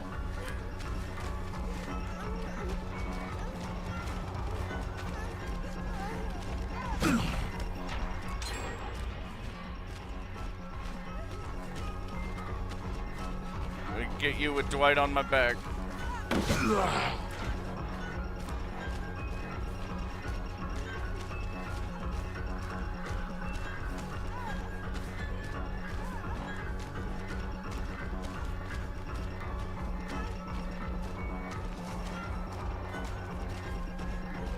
Yep.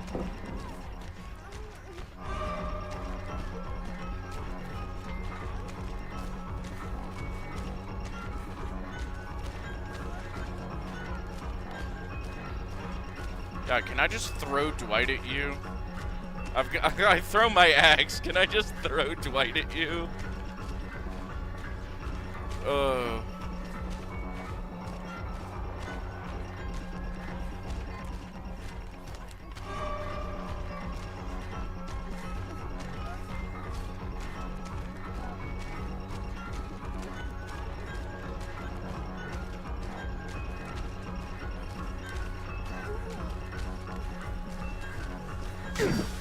Ah!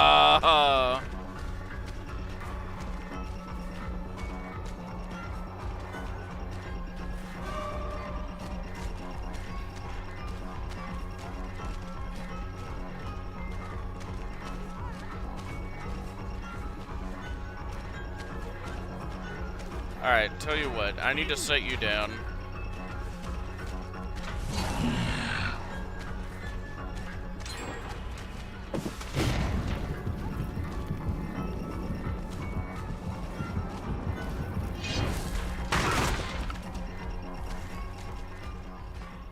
Alright, she just dips, okay.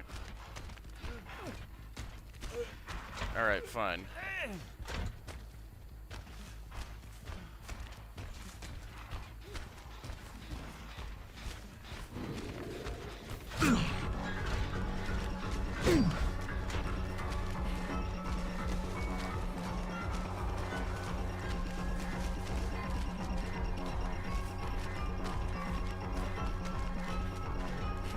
Alright, I guess you are that fast.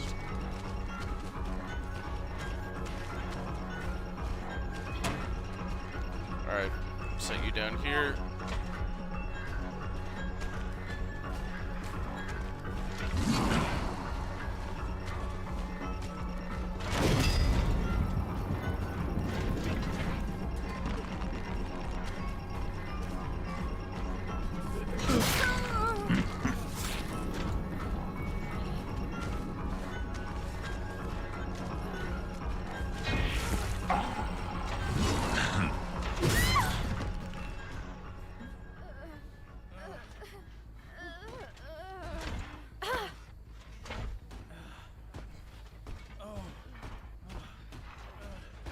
Oh yeah.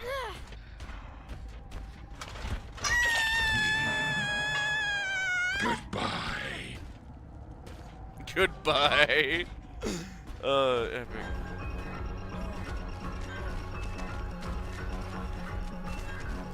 Here's right where are we going?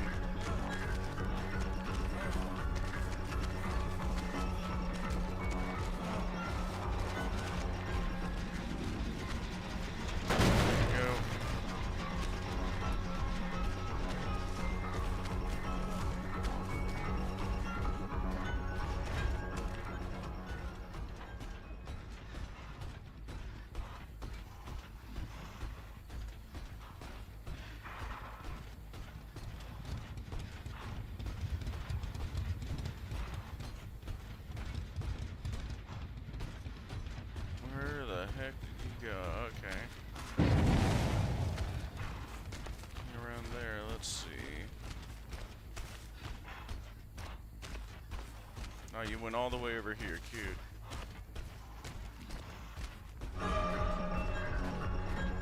Yep, that's you.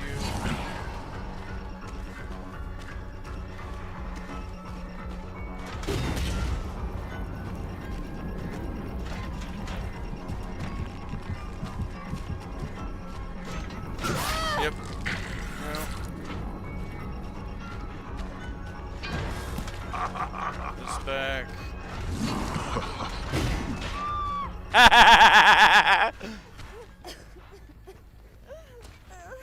Yeah. I cannot believe I made that hit.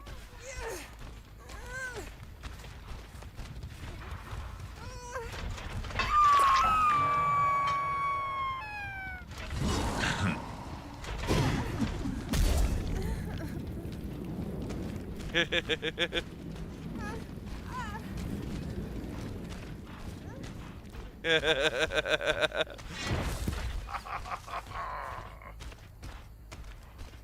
see.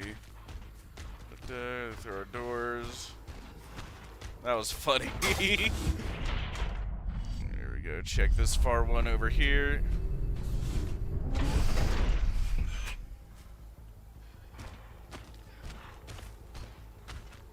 Nope, nothing. Okay.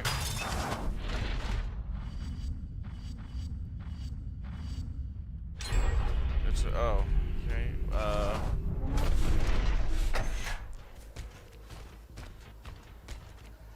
Interesting.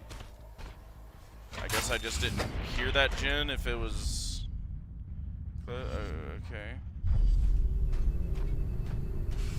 Oh, you know, I realize I've not opened a locker this whole time, but I haven't really seen any. Oh, hello there.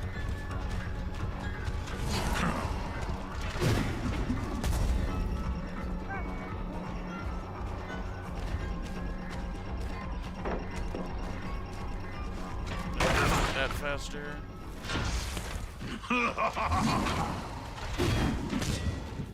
Ooh, that was close, weren't it? There we go.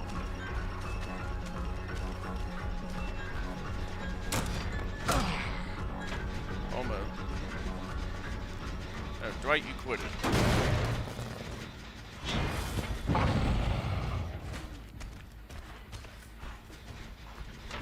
Here.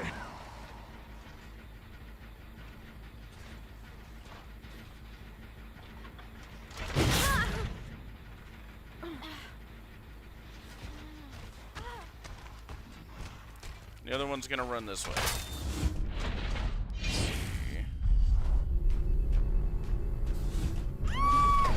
Yep. Hi, Mia.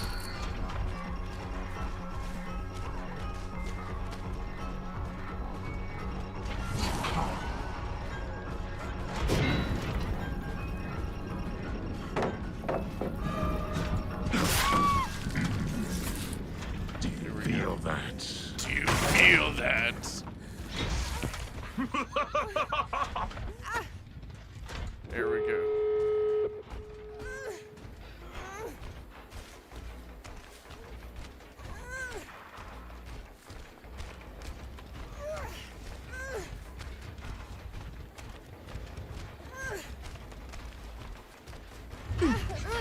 Oh, okay.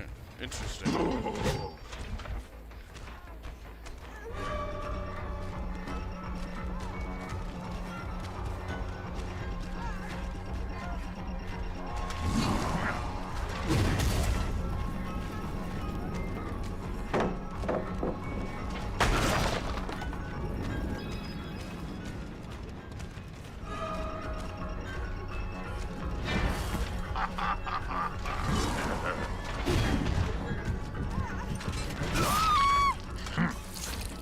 Don't move.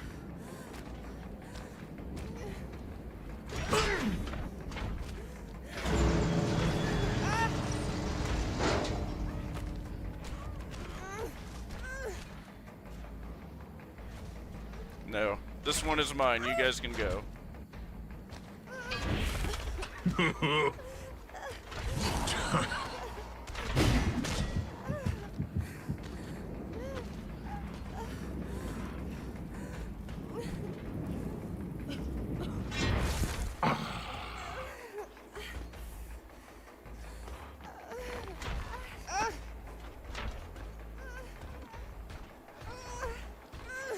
Here we go. I'm gonna take this one then. Oh, okay.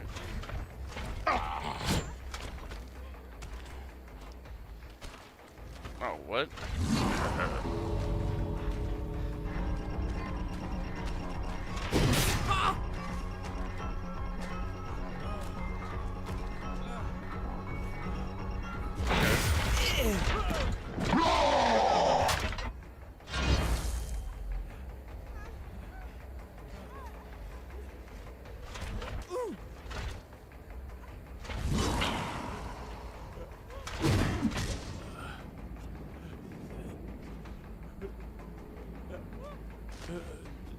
Right, you? Alright. I have claimed you. Alright.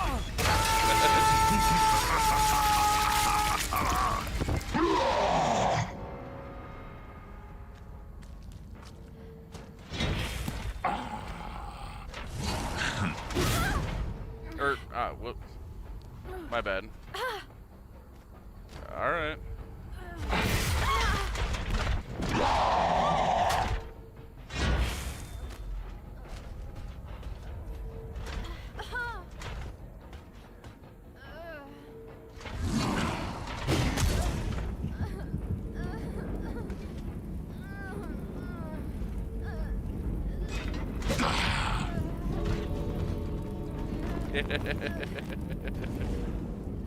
That was fun.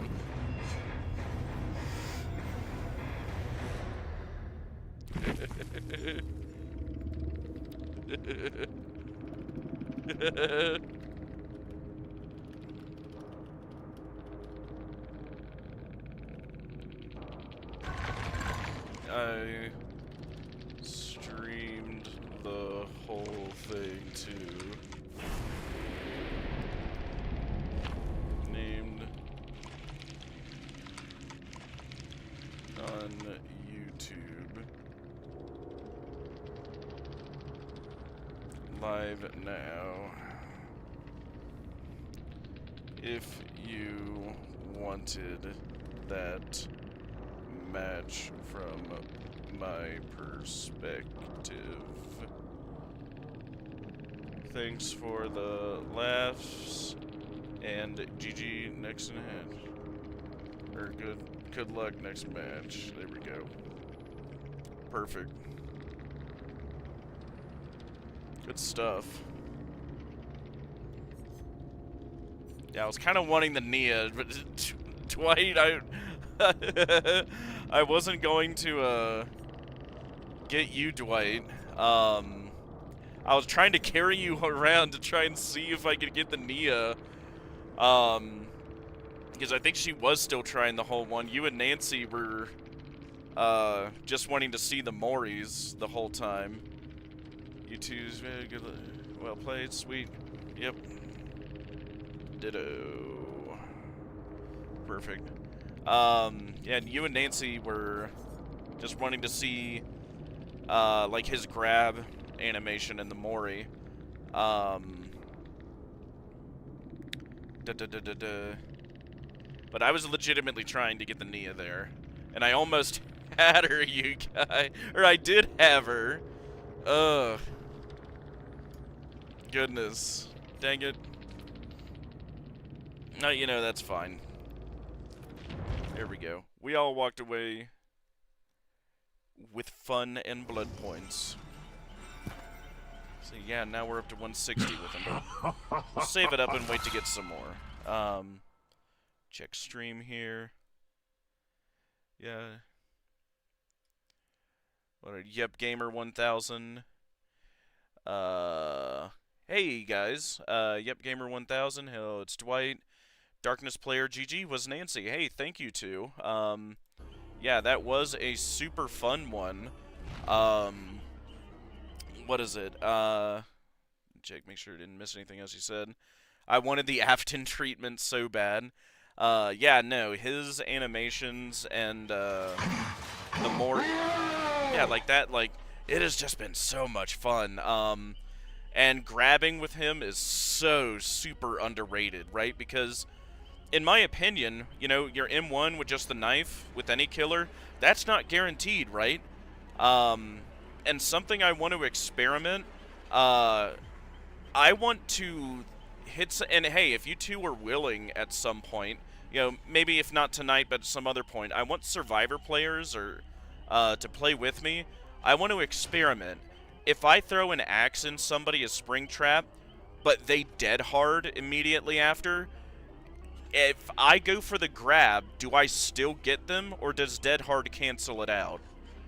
Because if he can grab somebody through the dead hard, that would be huge, right?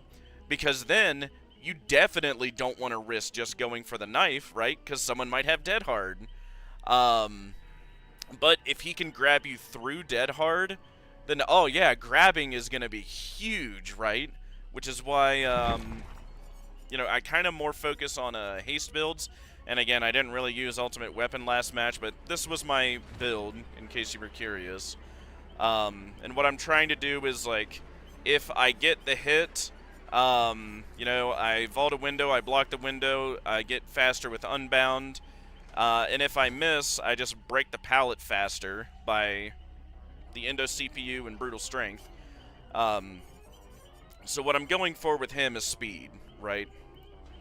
But the rough part I'm noticing with Springtrap, and maybe you guys have noticed facing him, it's that the best chase and teleport, you know, all that in the world doesn't matter if I can't find anybody, right? I can't tell you how much time I've wasted teleporting to the wrong generator, and it's just, oh, I've immediately got to go right back in and go to another one, right? And that's just like 5, 10, 15, you know, 20 seconds I'm just burning that other survivors are on other gens. And so I'm really starting to suspect a aura read build would be very nice with Springtrap here. So once I unlock Distressing, I want to try this build. Phantom Fear, the new one, Lethal, on top of Barbecue, with his 2 add-ons, Purple Guy Drawing and Bonnie Guitar Strings. So not only do I see, once I'm going through the doors, which gens are being worked on, but if I get an axe in somebody, and they vault really quickly, I see their aura. Or if they, more than likely, pull the axe out, I also see their aura. Which is going to be extended by Lethal from 4 to 6 seconds. So it's like, oh, I'll never have to worry. If I always know where people are, I can just teleport there, right? And he's so good in chase, right? Because he's got his axe and the effects you, well, I mean, with this build, he wouldn't get any effects with it, but, I feel like with his axe, he is so good in chase. It's not a huge deal either way because all the M1 killer tricks work on him, obviously. But him being a projectile killer really makes it tough for survivors to deal with, right? Especially from that one trick shot. I really want to go back in that match and see that. Like, I don't think it was you two. I think it was the Nia I did it to. I am super proud of that one axe throw where it's like my brain was on fire, but I like calculated exactly where I needed to put the axe over that boulder, and I perfectly got it. And it's like, yes, yes, that's such a good feeling. This must be how Huntress players feel, which has been rough for me because as you can tell, I've mainly played Clown a lot when I first got the game. He was my first killer, and then I've played pretty much Myers ever since, just because I really like Myers. But the problem with these two is they have no mobility, and they're just M1 killers, right? But hey, has been super nice, right? Because the tricks I've learned with these two have been working wonders with a killer that has such good mobility, right? Because there's no real, like, cooldown or anything to his teleport. As you see from this, video, like, I could just keep punching the door. I could just keep going through, right? There's nothing stopping me from doing that, right? And that's what I really like about his teleport. And the fact that he's a stealth teleport killer with a projectile, which I was really not expecting, with his power. He's just an all-around, like, Swiss Army knife killer.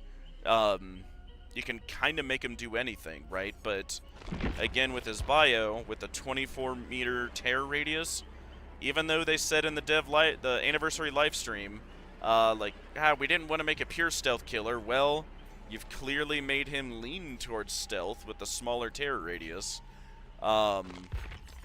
But I get the sense that either an aura read or stealth build with him is very nice, and it's something more fun than, like, running full slowdown, right? Because, like, how fun is that for survivors, right? And I get it, right? And it's this eternal arms race between, like, how long should the match go, right? Because, like, I have legitimately, and again, I'm trying not to, sound too salty, but I have legitimately had matches where I run no slowdown, and if I am not, like, getting a kill within, like, 3 minutes, it's basically GG. Because I will have 2 to 3 gens pop in 2 to 3 minutes. And it's like, at effectively 2 gens, what am I supposed to do from there, right? That's just kind of what I notice. Let's see. Sure, I'd be down. I don't know why my chat thing isn't coming through. I'm sorry, guys. If I've taken a second to respond.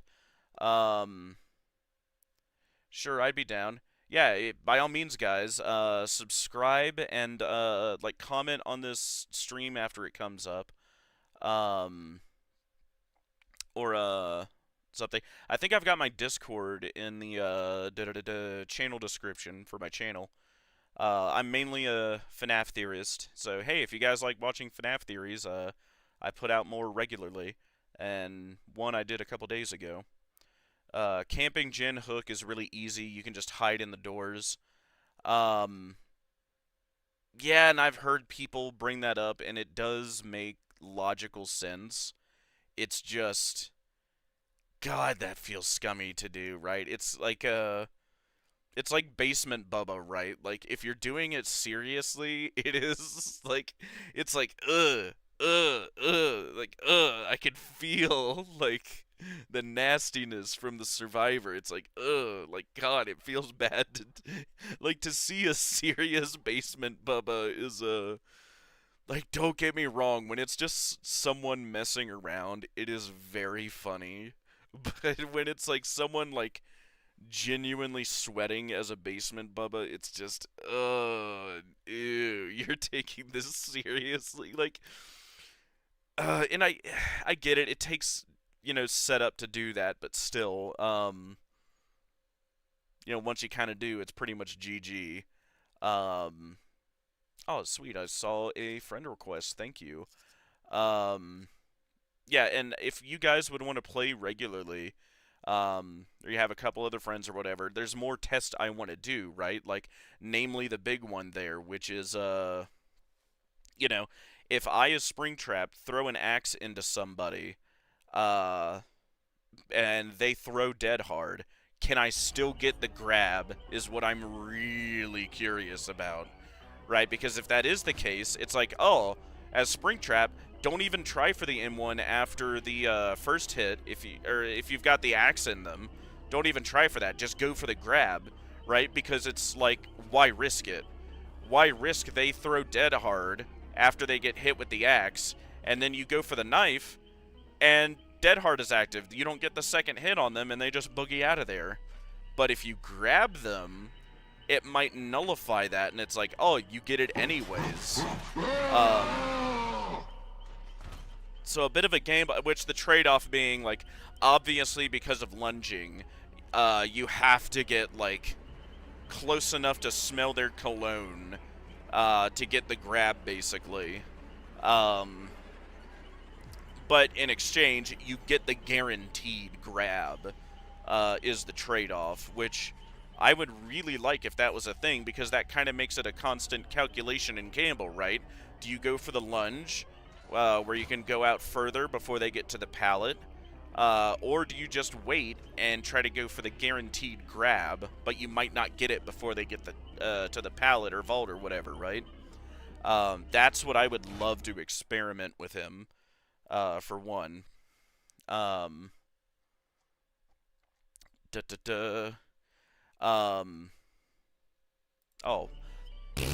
I had not readied up this whole time. I don't know, I might hop in one more. I don't know, God, what time is it? It's like 12:30 Mountain Time. Good grief. Maybe I'm just getting old, but, sleep is great too. But yeah, no, like, camping, Jen and Hook, like, and moreover, like, you're a mobility killer, right? Like, why would you give up, like, your one big benefit as a mobility killer, or, like, having mobility and stealth, right? To just camp, right? Like, you're kind of neutering yourself trying to do it, right? Like, what's the point? They're gonna be, like, boogieing on gens all across the rest of the map, and you get, like, it's the eternal, like, okay and with camping to me, right? It's like, you get the one guaranteed kill, sure, but it's like, okay, and, like, there are three of them were, like, doing the conga through the exit gates, right? Like, every other time, right? You guarantee the one, but, like, it's like, like, cutting off the nose to spite the face, right? Like, why? I should at least make the attempt to go for the 2K, right? So, like, why even camp is just my logic as a killer. more importantly, it's just boring. Not just for me, but especially for the survivors too, right? Like, I can also just imagine, right? Like, you know, oh, I down somebody, I throw them immediately on a hook in the corner of a map, and it's like, oh boy, what thrilling gameplay they get to do. And, you know, well, granted, I would also say that for Survivor, right? Like, survivors all the time say that chase is the most fun, and yet they will do literally anything to avoid getting in chase with me. And it's like, oh, I guess doing generators are that fun. But it's like, I don't know, you know. I got turned away from Survivor very early on because it's just a lot of survivors are, or I wouldn't say a lot, but there are a subset of survivors that are massive knuckleheads, to put it politely. Big, massive knuckleheads. And quite possibly goobers. And it just really soured me towards playing Survivor, right? Because, like, to what I understand, and what I've noticed playing Killer, right? The people I usually get slapped around with by the most are Survivor teams that work as a team, right? And I'm sure you guys as Survivor players can see that, right? Like, you hop in a Swift and you're acting like a team, that's awesome. You're doing solo queue and everyone's acting like a solo and not playing like a team. And doing things like, oh, they get in a chase with the killer, and they're like, oh no, the killer might down me, I don't want the killer to down me.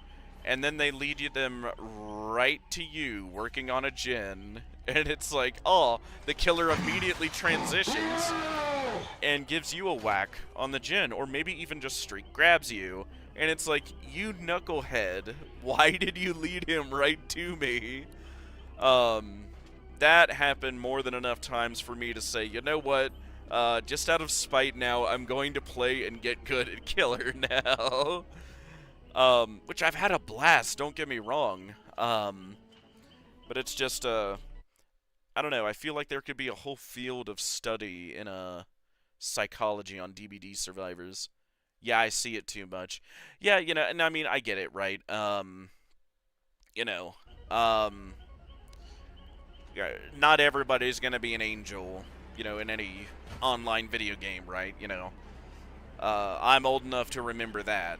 Well, and I mean, hell, nothing's really changed, right? You'll get knuckleheads anywhere, is just what I remember. But, you know, from being a killer main, that's what I have noticed. The teams that smack me around the most are the ones that work together the best. And what do I mean by that, right? Like, what do you mean work together, right? We're just supposed to sit on gens. Not necessarily, I would say, right? Because, again, Springtrap is a good example. After I teleport, I get undetectable for, like, what is it, 10, 15, 20 seconds? It feels pretty meaty. There is every possibility that if you're oblivious or, you know, I'm running some other specific, like, stealth build, there is every possibility that you are not paying attention at just the wrong moment, and I just straight grab you off a gen, right? Because, oh, I'm not being led around. No one is taking aggro from me. So if I can't find a chase, I'll find it myself and make my own chase. Or just grab you off the gen in that case. You know, they're all... In my mind, right, what I would think would counter me is somebody who knows what they're doing with loops, and at least one at least one survivor whose just constant duty is to loop me. Right, to take out, and maybe sure, you've got to tag out, like, say I hook them once or twice, and it's like, oh, okay, he can't really take much more aggro from me, or it's gonna get him out of the game, right? But, like, someone always needs to be, like, doing the tango with me. Because if not, there's every possibility, again, I just grab your happy little butt off that gen, and there is no chase. It's just, you know, now you're in my arms, and I take you to the hook, right? And, you know, like, sure, it's funny to me as the killer for like 5 seconds, but I'm sure for survivors it's either you get massively mad or you shit a brick or both. Like there's like, and some of the best examples are Scratched Mirror Myers, right? Oh my god, I've had so much fun as Scratched Mirror Myers. Oh yeah, you see this build, my Hex build, my evil, evil incarnate, Scratch Mirror Myers build that I take to Hawkins. This is what I'm talking about. If I feel nasty, this is what I'm running. I'm running a Devour Hope full Hex build with Undying, Throw of the Hunt, and Pentimento, and a close-up Hawkins map with Scratch Mirror and Boyfriend's Memo. And I know what I'm doing as Myers. Oh, yes I do. I cannot tell you how many grabs off gens I've had. Or I'll see a survivor coming around a corner, and then I just perfectly sit myself right where I know they're going to turn, and I'm standing totally still waiting for them in the open. Oh my god, I've seen them. Like, they immediately run the other way, or they get stuck on something trying to get away. I don't move, and they're just throwing every pallet as they run away, and it just makes me die laughing. But the funniest thing to do with Scratch Mirror Myers is grab them off gens. Oh my god, it's so funny. And if you know what you're doing, you can do it regularly. But especially, again, like, Scratch Mirror Myers, he needs an indoor map. You know, in an open map, you're just going to get smacked around, but this is an evil build, because especially once you get your third Devour Hope stack, he can just one-tap you. And it's pretty much GG at that point, because if he only needs to get the one hit, you're going straight down. And that's the whole point of Scratch Mirror Myers, right? Is making it to where you can't see him until it's too late. But yeah, god, his animations are so cool too. Do you feel like Springtrap should get nerfed? I think it's a little too early to tell. Maybe there've been other, and I'm sure there've been, I know there've been other people playing him more than me. Honestly, no. I feel like, no. I'll just say it's too early. It's too early to tell.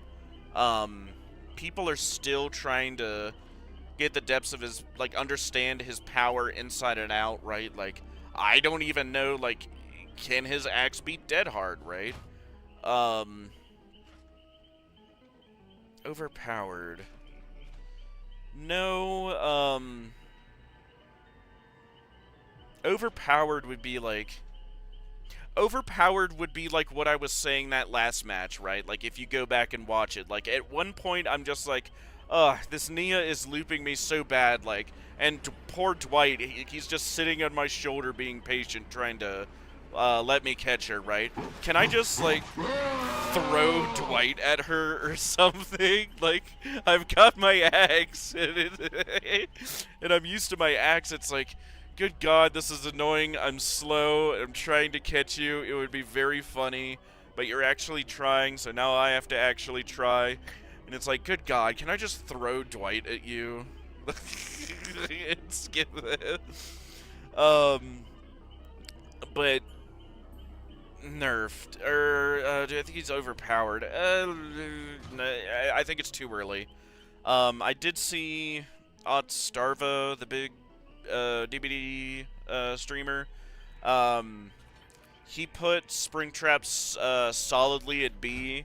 I think he might have even said B plus potentially, like top of B tier killers. But if not, solid middle of the road B tier, which I would agree with. That sounds about right for him right now.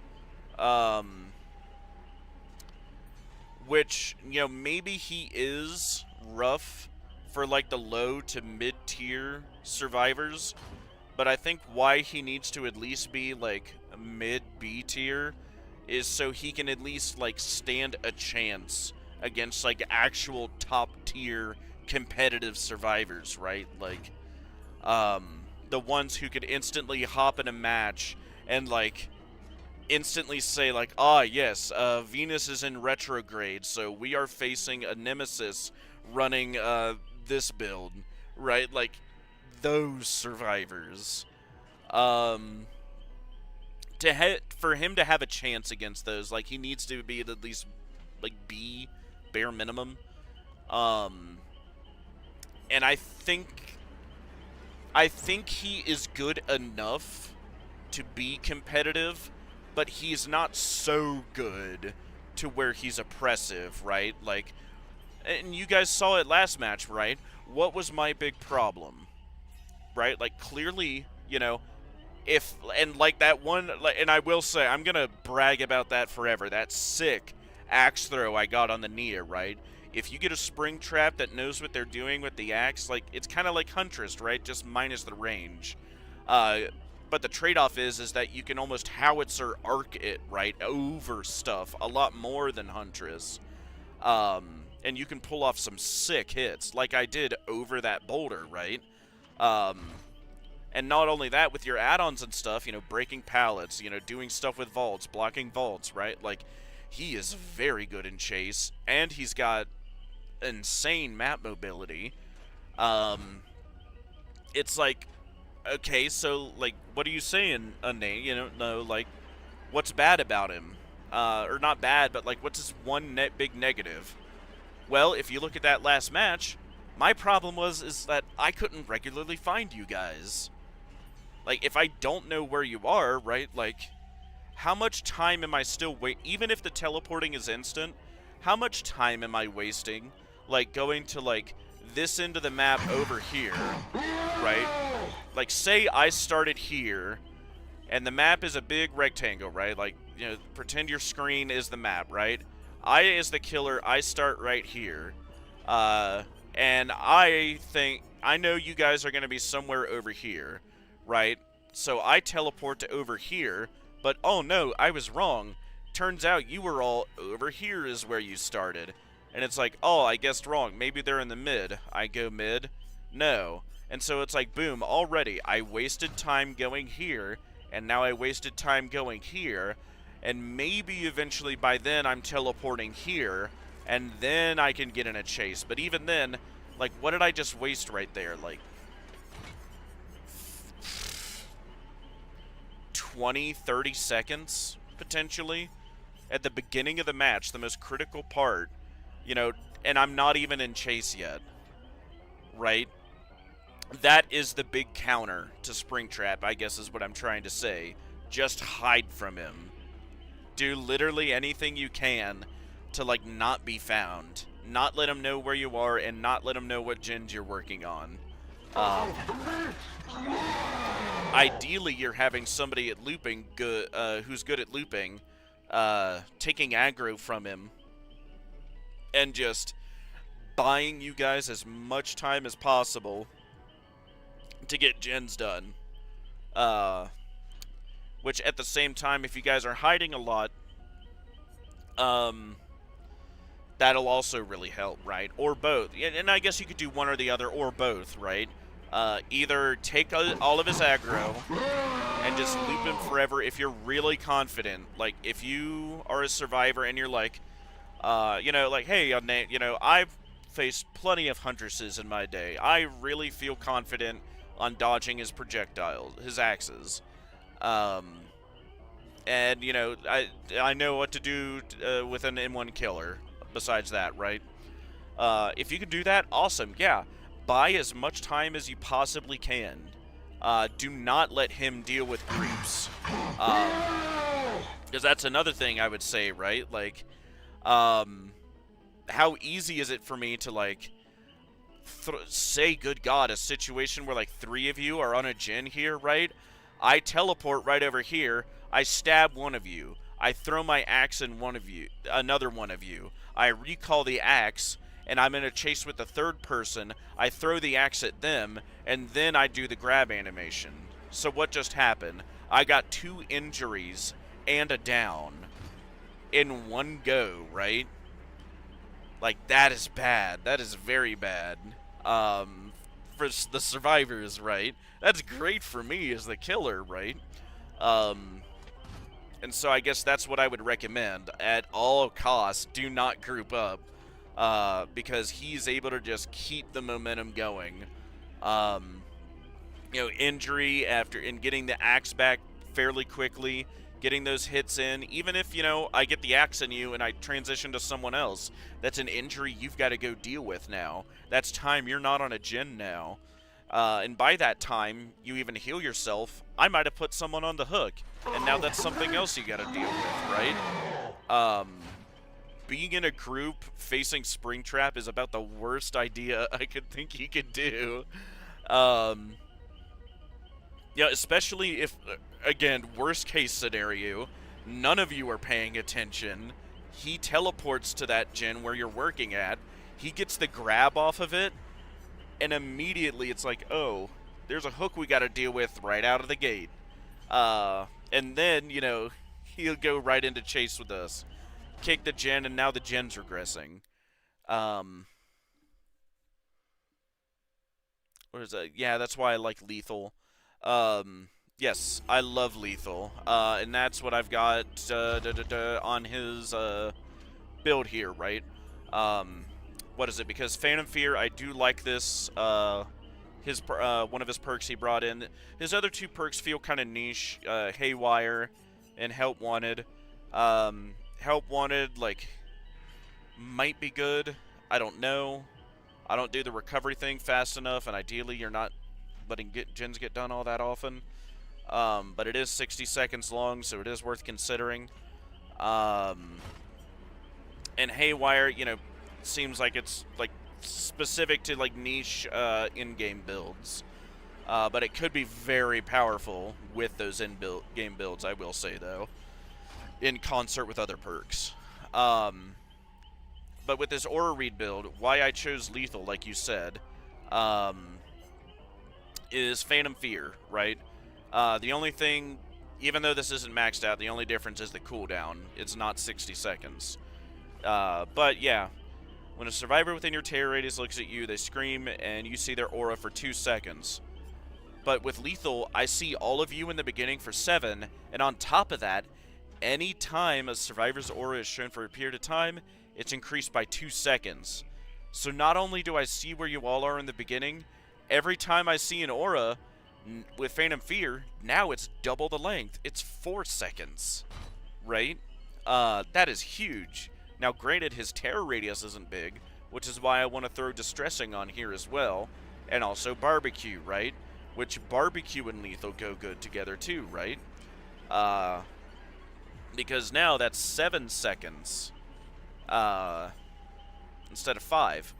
On top of the purple guy drawing, when you get an axe in them, if they rush, yeah, any rushed interaction that they perform from any distance, reveal their aura to you for 4 seconds, which will get buffed to 6, remember, with lethal, because it also applies to add-ons. 6 seconds, and if they remove the axe, you see their aura for 6 seconds. And Bonnie's guitar string, so anytime Springtrap's traveling through the security office, he can see which gens are being worked on the most. So like a full aura read build for Springtrap would be really good, just because he's, even base kit, he is good. I wouldn't say very, but he is good at chase. Um, and pair that with his teleport and aura reading. If you focus an aura read build, you're kind of covering all your bases as a killer. You know, if you can find them quickly, you're good at chase, and you can get across the map quickly. Like, you know, you've got all your bases covered. You're firing on all cylinders, basically. But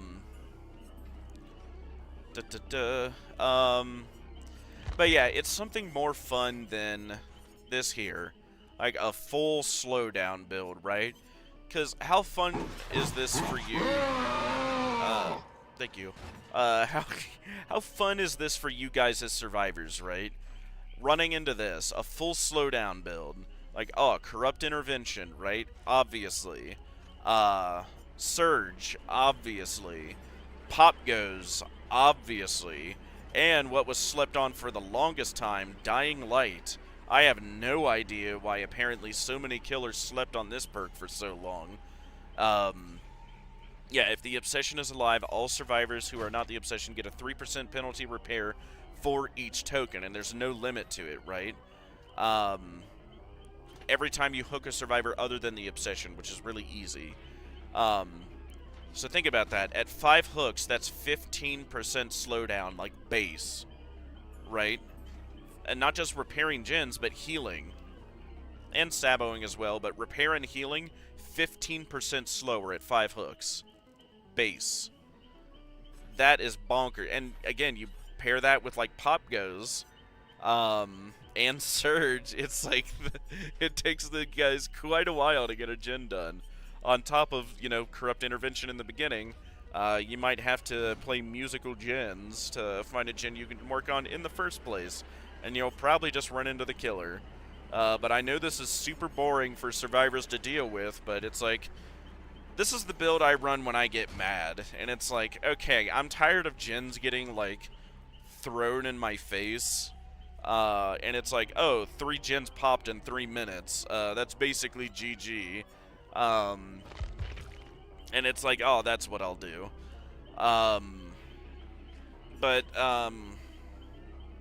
Other than that, I think an aura read build will be good, or if you've got like a sixth sense and you can tell where they are all the time, or get lucky,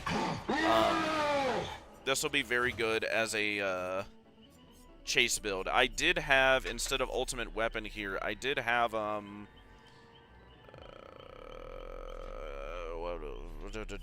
yeah, Dark Arrogance, where, yeah, increase the vault speed by 20, vault speed by 15, so 35% faster vault. And again, you get the hit, you vault quickly, you block the vault, and with Unbound, you get 10% haste for 10 seconds. So hopefully you catch up, get the second hit. And even if you miss, that's when the add-ons come in, right? Like, you run through it, oh, you get 10% haste anyways. Not as long, but still. And then, more than likely they'll make it to the loop. Breaking stuff 25% faster, plus the 20 makes 45% faster breaking. And with Bamboozle, you can still block vaults. So you're breaking pallets, you're blocking vaults. I don't know, this felt of like a very all-terrain build, chase build. But the problem is just finding people. Let's see. In my opinion, Alien Instinct is better than Barbecue. Yes, and that's why I had that on this, in your guys' match. Or wait, no, what was it? Alien Instinct. Here, let's see.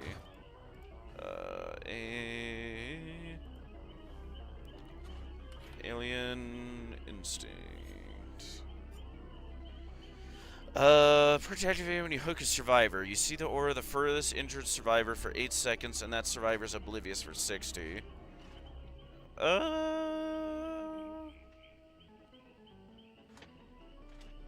Possibly. Possibly. Especially if you get the hook for it, but I don't know. I kinda think Ultimate Weapon might be better. I know it's nowhere near the range, but I've had a sneaking suspicion there's been plenty of survivors who just, like, I teleport there as Springtrap. I run up, I kick the gen, I'm like, oh, someone's was here working on it, but I can't find anybody immediately, and so it's like, do I want to spend 30 seconds trying to play hide-and-go-seek with a survivor here while, like, 3 other gens are being worked on right now? Probably not, so I pretty much immediately have to go back to the teleport and go to another gen, and then they just hop right back on it, right? But if I give a quick ultimate weapon around that gen, then more than likely, I can find them that way, and then the rest of it's a chase build. That's what I'm hoping in my mind, at least. Yeah, and slowdown isn't that fun for both. I totally get it, and that's why I don't like running it. The literal only time I do this is when I'm mad, and it's like, you know what? I hope you guys are having as much fun as I am. God, and that's bad to say sometimes, but it's like, good God, you can only get twerked at the exit gates so many times before it's like, oh, I'm starting to get it now. Okay. Like, yeah, because, I mean, it's the same things, right? Like, oh, another dead hard. Oh, another lithe. Oh, another sprint burst. Oh, another off the record. It's like, you see the same things over and over and over again, and it's like, this is not fun to deal with, because it's like, this isn't me, like, outplaying you eventually. This is just me, like, dragging my feet across sandpaper. My soft feet fresh out of the shower across sandpaper, and I've got to press down as I rub my feet across this sandpaper, and it's like, God, it's not fun, but sure, I'm technically getting across the floor doing it.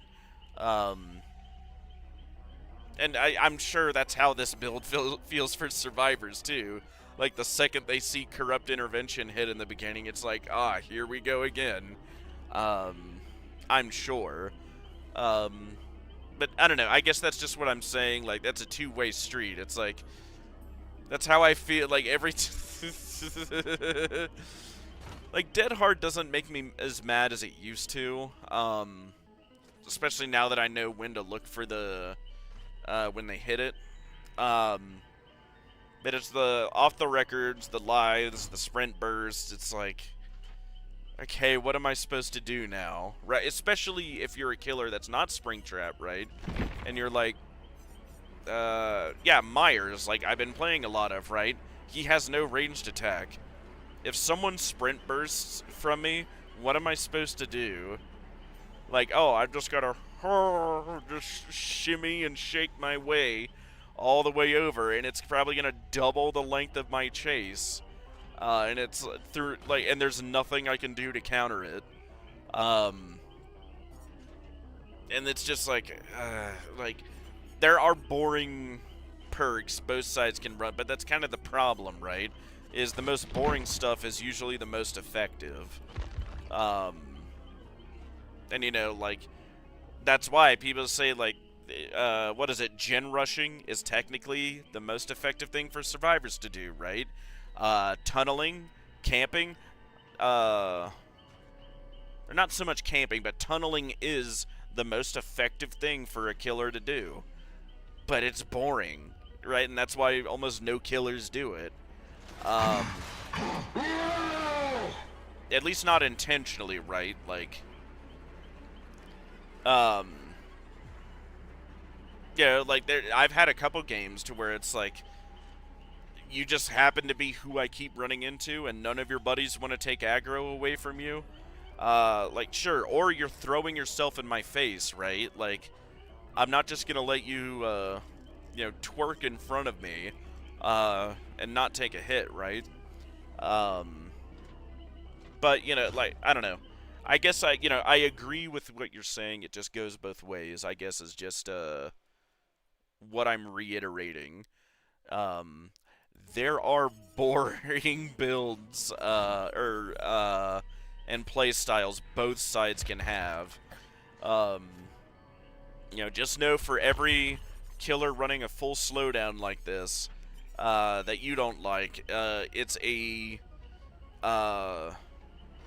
like live or off the record or like something to where it's like, oh, I can't catch you now through no fault of my own, and it's like I basically got to start this chase right from the beginning again, even though I played it perfectly. And so it's like, right, like that's just kind of how I feel after I see it. It's like, right, it's like, well, there goes my fun. But I mean, I know why they have it, and I know why it exists. It's just, if I didn't see it so often, it wouldn't bug me so much, right? And I've got a sneaking suspicion that's what survivors feel about full slowdown builds, right? It wouldn't bug them so much if they didn't run into stuff like this so much, right? Surge on Corrupt, on Pop, on Dying, right?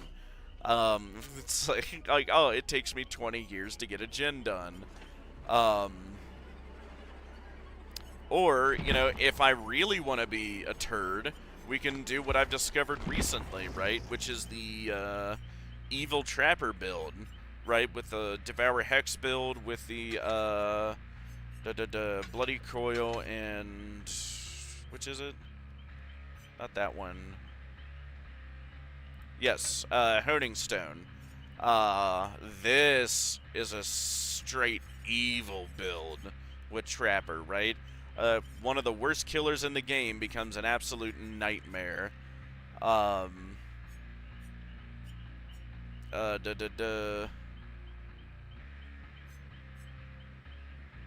either that or Tension Spring, which just saves you time, I guess, but more often than not, I'll just do Honing Stone and Bloody Coil, right? And I'll put my traps in front of my hexes, right? And then I'm going to get the Knight's perk and replace Pentimento with it. Let's see. Oh yeah, I haven't unlocked Knight yet. But the one that makes after you hit somebody and they get away, all survivors, like every, what is it, 30, 60 seconds, whatever it is, they'll randomly they'll scream every 30 to 60 seconds. And it's like, oh, it takes forever to undo a hex with Thrill of the Hunt. And even then, there's a trap in front of it to begin with. So you gotta disarm the trap first. And then it takes forever to start to undo, or to cleanse the totem. And even then, if you're screaming randomly, after you scream, progress with totems doesn't save. So you instantly lose everything the second you hop off that totem. And so it resets you back at the beginning, and you cannot do it fast enough. So those hexes are staying the whole match. And it's just straight evil is what this build is. And then, like, even if you do get undone, boom, Hex Undying. And so that saves Devour Hope, and it just transfers to it. And this is a very evil build. This is very evil. But, like, how fun would this be to deal with as survivors is what I think to myself, right? Now, don't get me wrong, an evil part of my brain finds this massively funny, right? Again, like, the second killers or survivors see, oh, it's Trapper, lol, we don't need to be worried. And then they start to see the plan come together, and it's like, oh no, we're screwed. Um, it is. I can't lie. It's very funny, but in an extremely evil way. What is it? Da, da, da. But, speak of a killer after my heart, Clown. For some reason, when I first started playing this game last year, survivors were consistently saying, like, Clown is one of the worst killers, in the game next to Trapper. But more recently, it's gotten to the point to where I am regularly seeing people say Clown needs nerfed, and he's overpowered. And he went from, what is it, like a D tier killer to apparently a B plus killer, somehow. I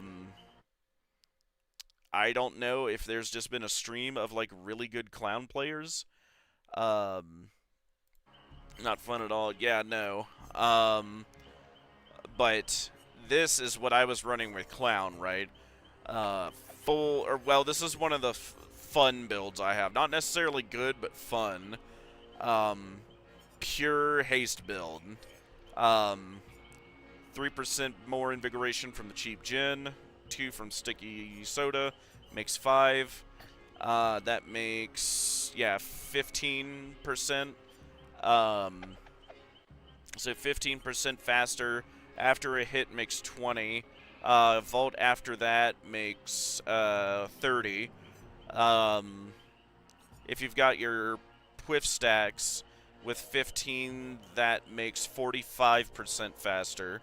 And then if you're getting an unhook after that, that's 55. 55% faster Clown.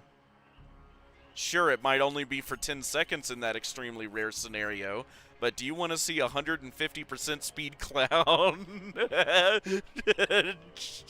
Like rocketing across the map is so funny.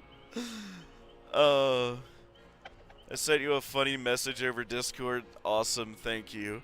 And oh my god, this is some of the funniest reactions. Oh my gosh. When you, as a Clown with this build, can outrun a survivor with Sprint Burst, it is funny. It is so funny to see them confidently throw that Sprint Burst, and you're just coughing your way at 150% speed right up behind them. It's so funny. Now sure, that's a niche situation you would get into in that, but it's just, my god, it's funny. He just moves so comically fast. But, you know, more realistically, you know, you want cigar box, you know, a little bit of slowdown, a little bit of chase, you know. Yeah, just your standard vanilla stuff. Yeah, this is the Aranad Gift of Clown build.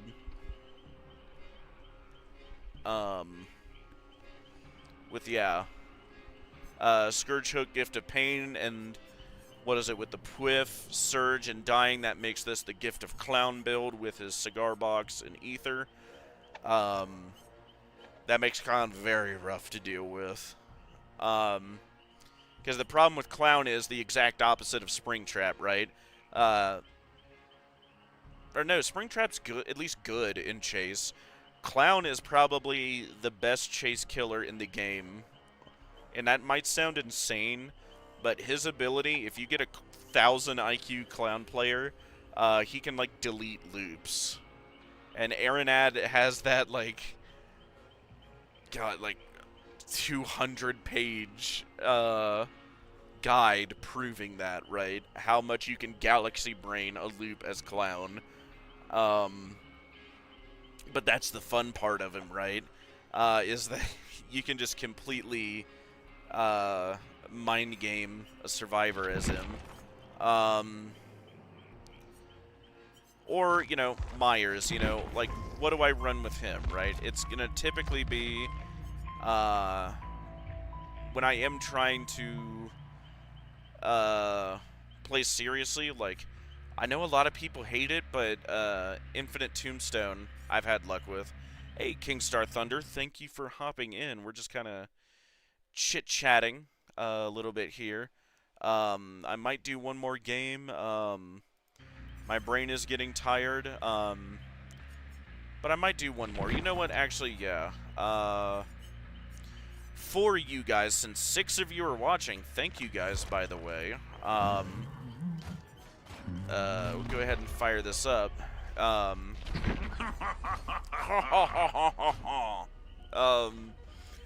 let you guys. I'll go back to this one. You can call me Thunder. Sweet. Thank you, Thunder, and thank you for hopping in. But yeah, since a couple of you guys started to hop in, which thank you. Feel free to sub. I'm mainly a FNAF theorist, guys, if you've not seen me before. But I have started to play a lot of Dead by Daylight since last year. I looked up some FNAF lore recently, and the 4 children who inhabit Freddy, Bonnie, Chica, Foxy. Yes.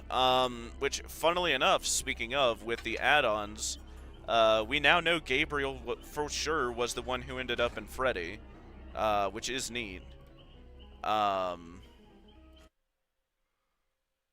What is it? It relates to Springtrap. Wait, before you play his Springtrap, check the message. Here, I'll do that right now, actually. You talking shit, he ain't happy. That's funny. Good stuff. Da da da. That was good. Double check. Make sure the chat bot looking good. Yep. Hey, more of you hopping in. Great. God, it's like 1:20 here in Mountain Time. Like, God, how late is it for you guys that you're watching me stream here? Yeah, Gabriel inhabits Freddy. Jeremy, Bonnie. Yep. Susie, Chica. Yep. Fritz, Foxy. Yep. I guess it's just reinforcing that. But yeah, if you guys are interested, I guess to introduce myself to you guys are new, mainly a FNAF theorist. I have been playing Dead by Daylight since the collab announcement last year. I figured I'd preemptively at least get decent at the game, and I'm glad I did. I've learned quite a lot. Pretty much main killer. 3:20 Eastern, good God. 1:20 chatter, so yeah. You must be Mountain Time like me. Excuse me. Yeah, good God. This will probably be my last match, guys, but I will definitely be on tomorrow if you guys want to hop back. I'll probably do it in the afternoon, evening-ish tomorrow, because I gotta head to town tomorrow and do some stuff. But yeah, afternoon, evening tomorrow. I'll stream the whole evening as well, and we'll keep, you know, playing the PTB as long as it's open. But again, yeah, mainly a FNAF theorist. Started playing DBD like August of last year. I've loved it, learned a lot. We already know William after to have a string trap. Yep, and I mean, hey, they had it in his whole bio and everything, which it looks like they didn't do what I thought they were gonna do and have the entity take him from Cassidy after Ultimate Custom Night, and they just took him, or the entity took him somewhere between FNAF 1 and FNAF 3, which is fine, right? Even though that's not canon to his lore, well, it might be just an alternate timeline, right? Chucky is kind of the same, right? Because yeah, he gets taken at the end of his second movie. I remember. Yeah, when Kyle into the factory, look after him, blah, blah, blah.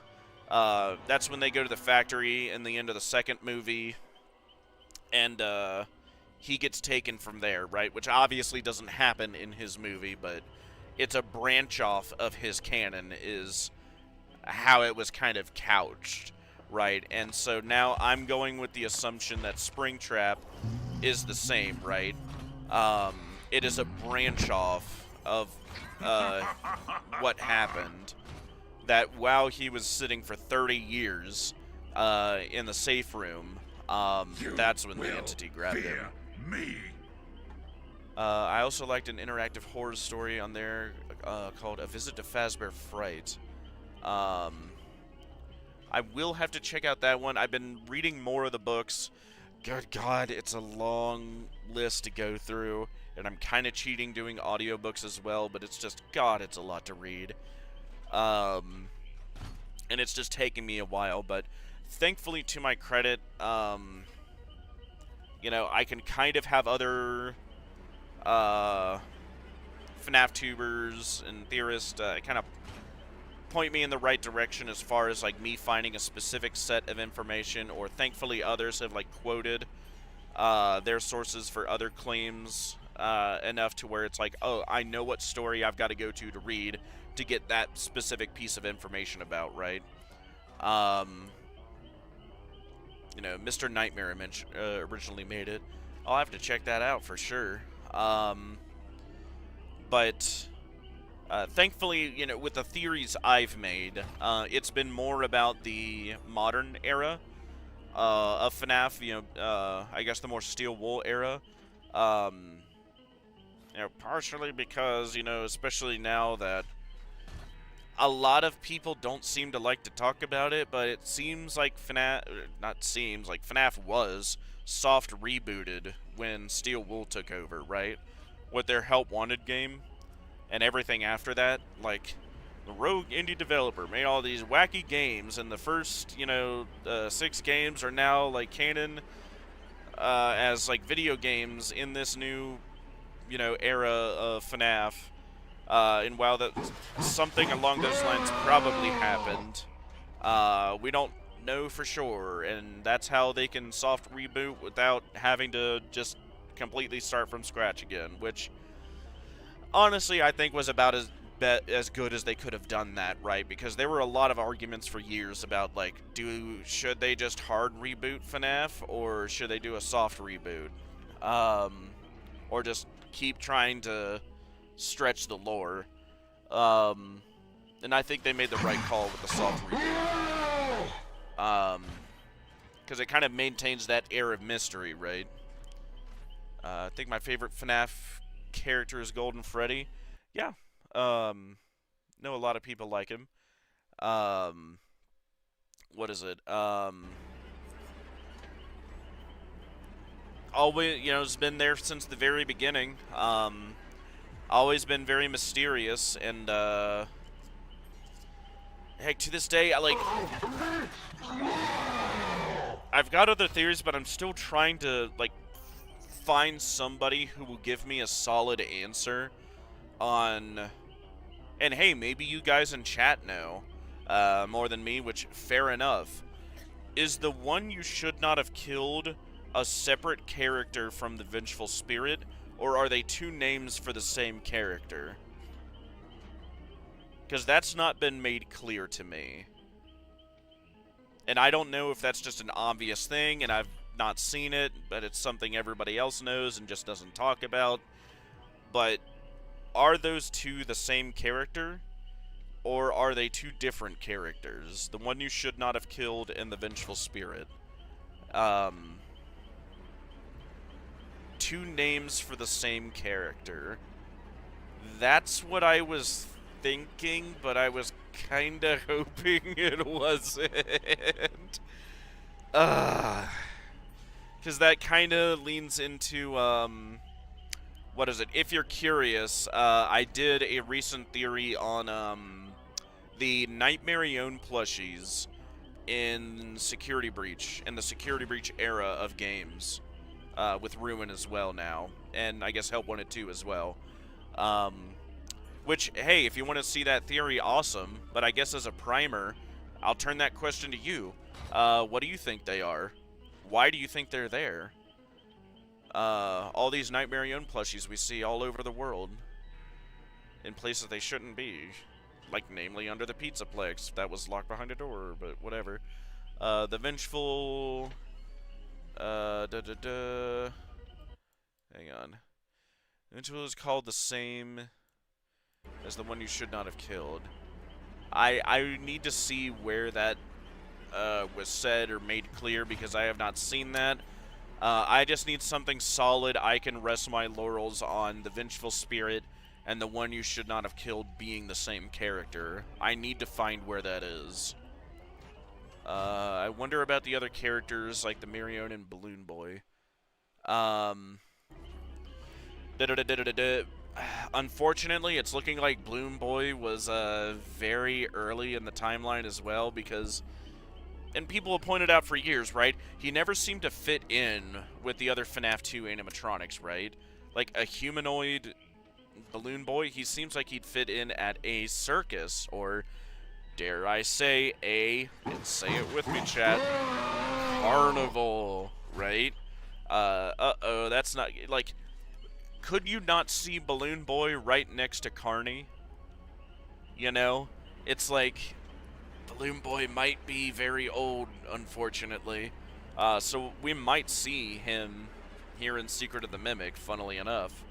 Or whatever the game is that's coming after Secret of the Dimension, that's Secret of the Mimic that Scott mentioned in the Dawko interview.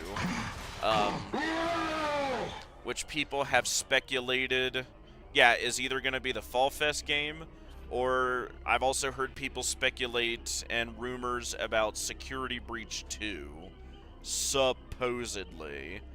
I don't know, but all I know is that Scott said there is another game coming for sure after Secret of the Mimic.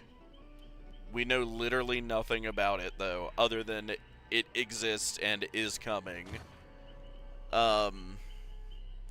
And obviously, you know, once they're done with Secret of the Mimic, and they start to work on it more, we'll see more about it, but it's definitely in the planning stage now. And based off my recent theories as well, like the way I think they're going with it, I have a sneaking suspicion Mrs. Afton is going to get revealed as a I guess what would you say, like, undercover villain, or secret villain. Let's see. Maybe the reason why Balloon Boy can't move is because at the same time they didn't have the stuff to make him move, like he's that old. No, Balloon Boy moves. Yeah, even in the second game, right?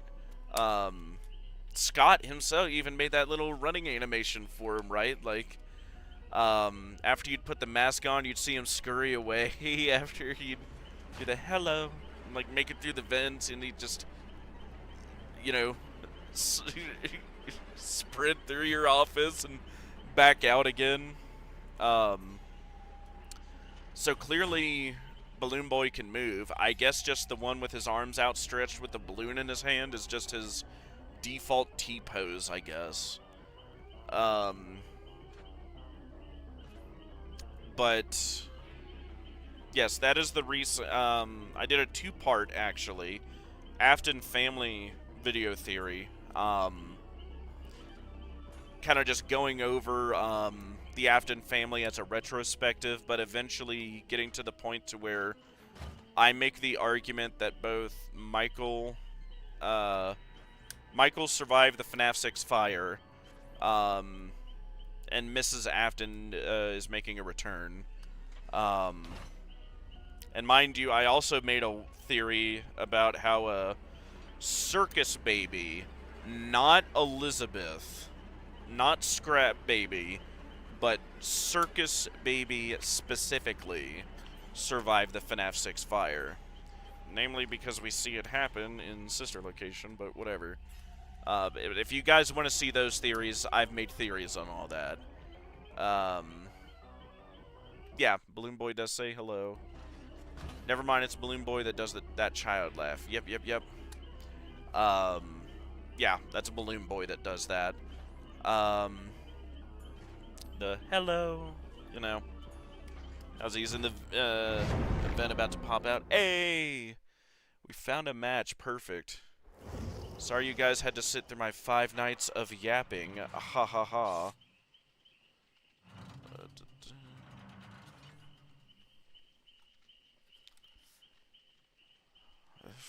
5 nights of yapping.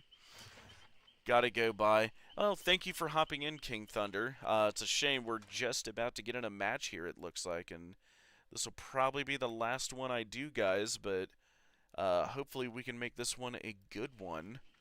Let's see, what do we got? Medic, flashlight, nothing. All PC players. Well, oh yeah, they're all because we're on the PTB. I'm an idiot. Hex Society. Amazing. Remember, open lockers. Alright, chat, you ready? Let's get it started.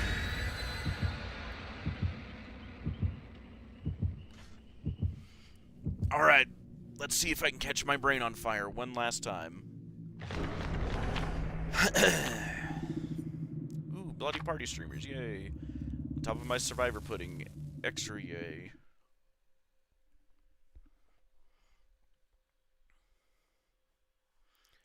Alrighty. Let's see if we can make some magic happen.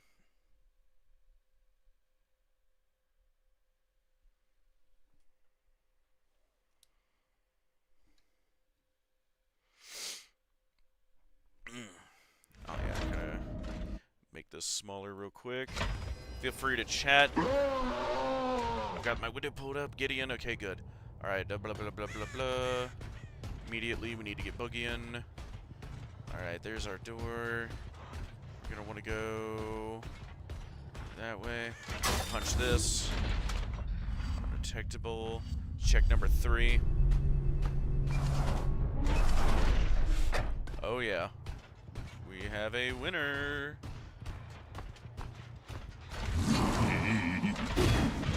Ooh, almost, Chad. Go kick this. Fake that way, yep.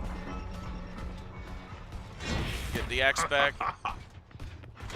Yep.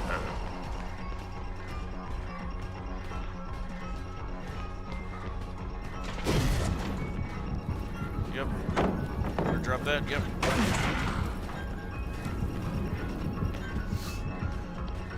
You don't make anything. Yep.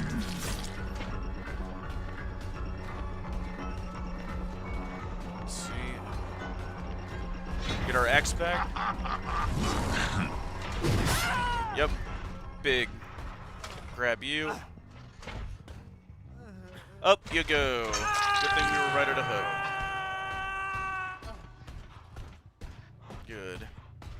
Now we're gonna hop right back in here. Punch. 3.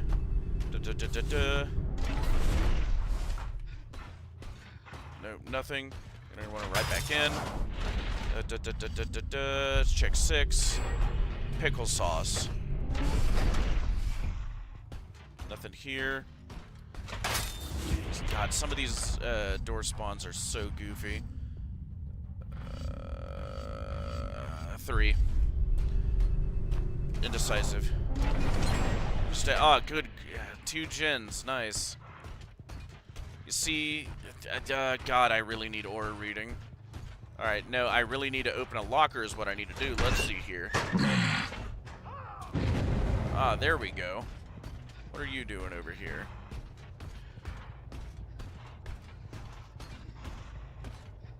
Oh, there you are.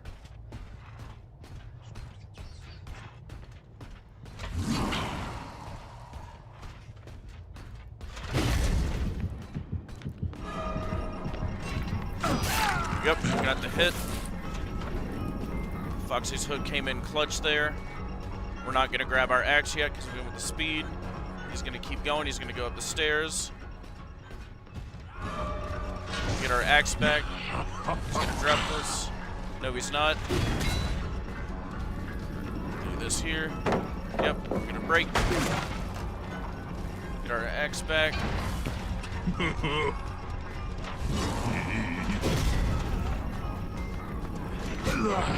What? Oh, okay. There we go, that works.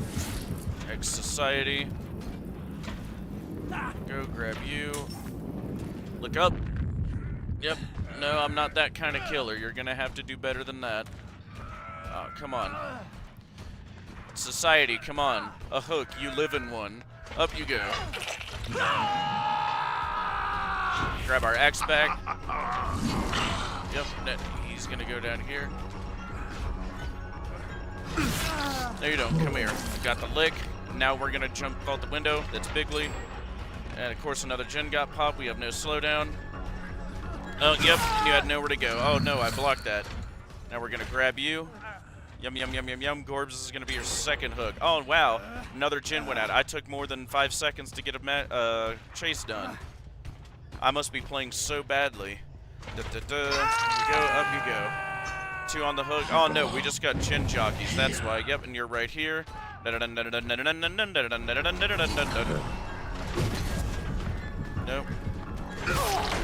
Go. Yep.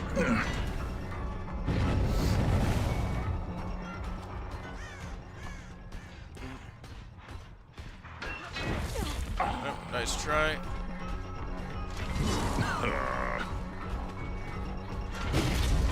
Go.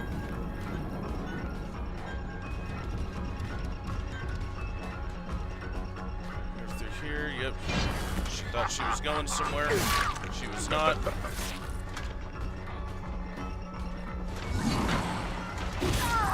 Yep, and you weren't going anywhere. Grab you. There we go. Da, da, da. Nice try with the... Da, da, da. This.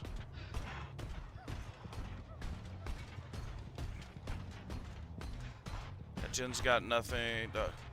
Oh wow, they kind of 3-gen themselves here. All these gens are right here. Oh, hello. Or they're down there. Okay, I don't really care. Yeah, wow, they might have just GG'd themselves.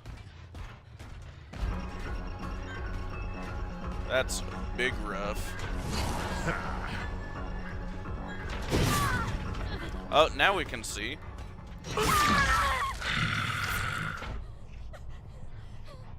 No, you're gonna sit there now if you were just gonna give up. Da, da, da. So now we're gonna go check this one. Yep.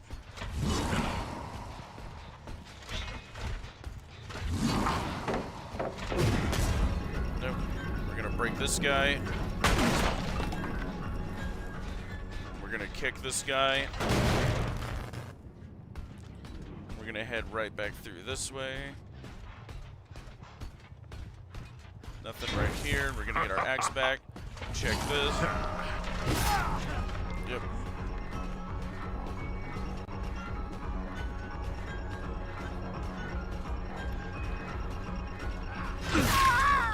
Stab you down, and we're gonna leave him to try and dig that axe out. Yep. Let's see, we're gonna kick this. Gonna run scared from me. We're gonna head right back over here. Nothing on that one. Nope. So now we just gotta watch this guy. Nope. Kick this guy. Yep, we're not gonna break that window. They're gonna sit right there. Nothing right here. Nothing on that guy. Yep, they kind of 3-gen themselves.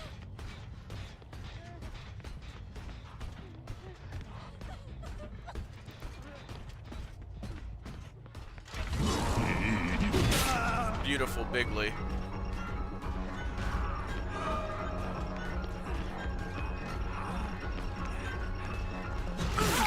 Yep, we get you down.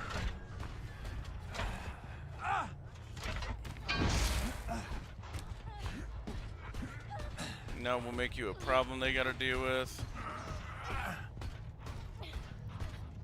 Up you go.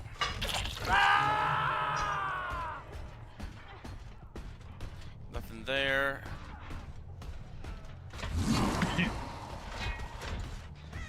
Oh dang, where'd that go? Yep, huge. Oh yeah. Come here.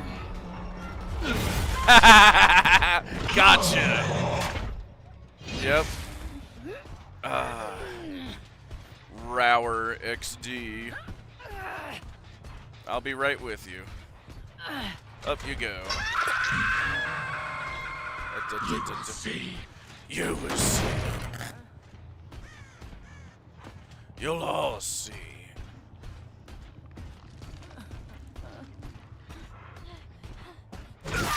No. There you go, Lord. Oh, dang, got a DC.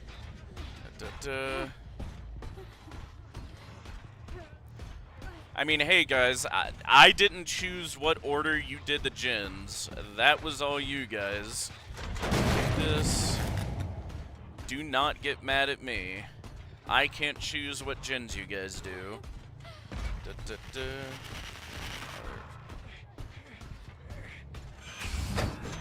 Oh, no you don't. Okay.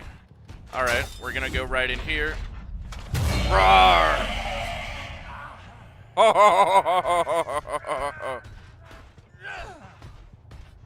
Up you go. There we go. Ooh. Someone was here.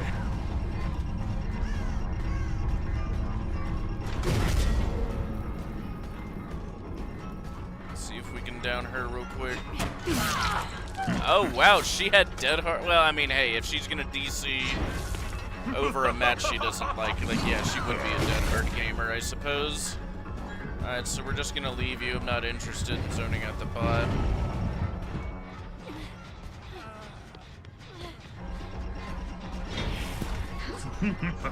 Alright.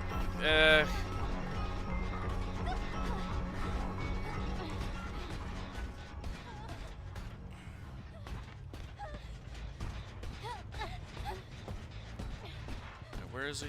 No. There, you boogied that way. That guy's still got nothing. Go down faster. Do this. Oh, where'd he go?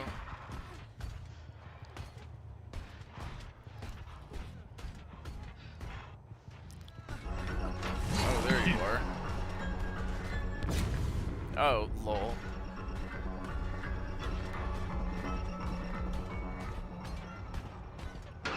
Oh, okay. There you went. Head on. Brr. Dang.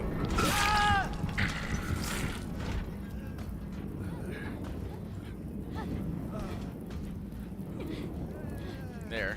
Go get him up. Oh.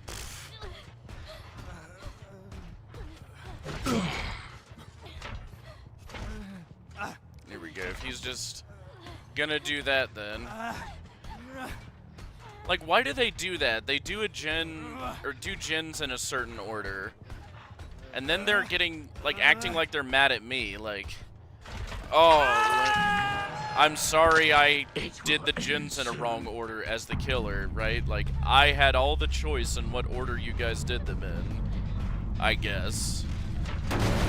Like, it's not me who 3-gen'd you guys. Here, I'll let you go. Where's the other one? Or the other bot? Oh, down here.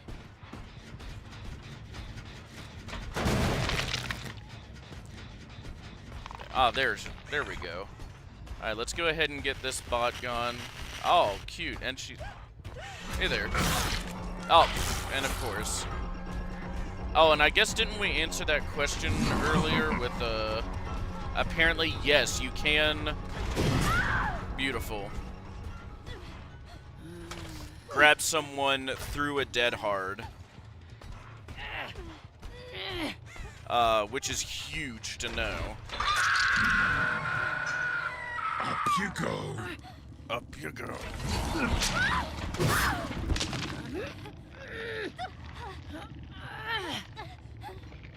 Yeah, I'll let Darth Cross go.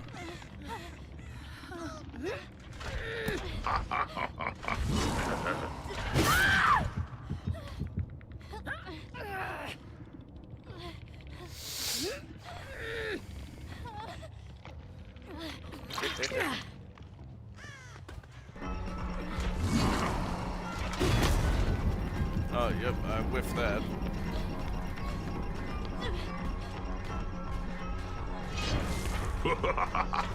Here. There we go, huge.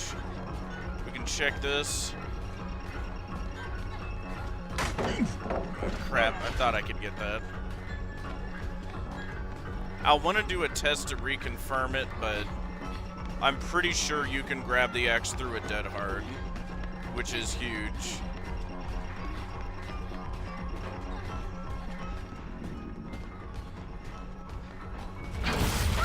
There we go.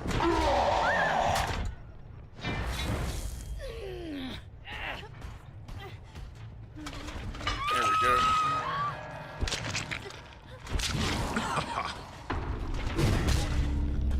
Here, I'll let you come out. Come on.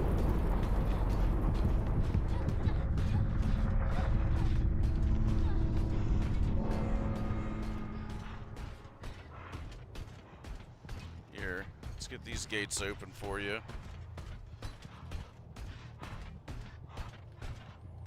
Or wait, does it not do the thing here? There, does it not do the thing yet? There you go. Oh yeah, okay. Back here, we'll find the... Where is it? Where is the hatch for you? Oh.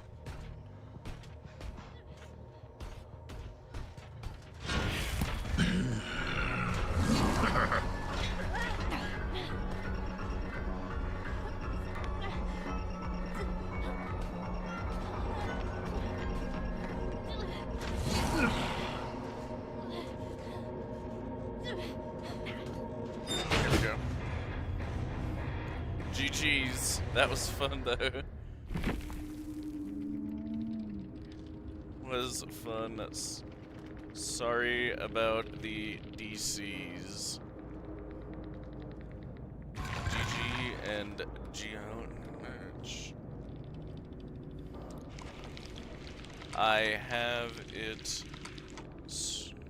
on stream, by the way.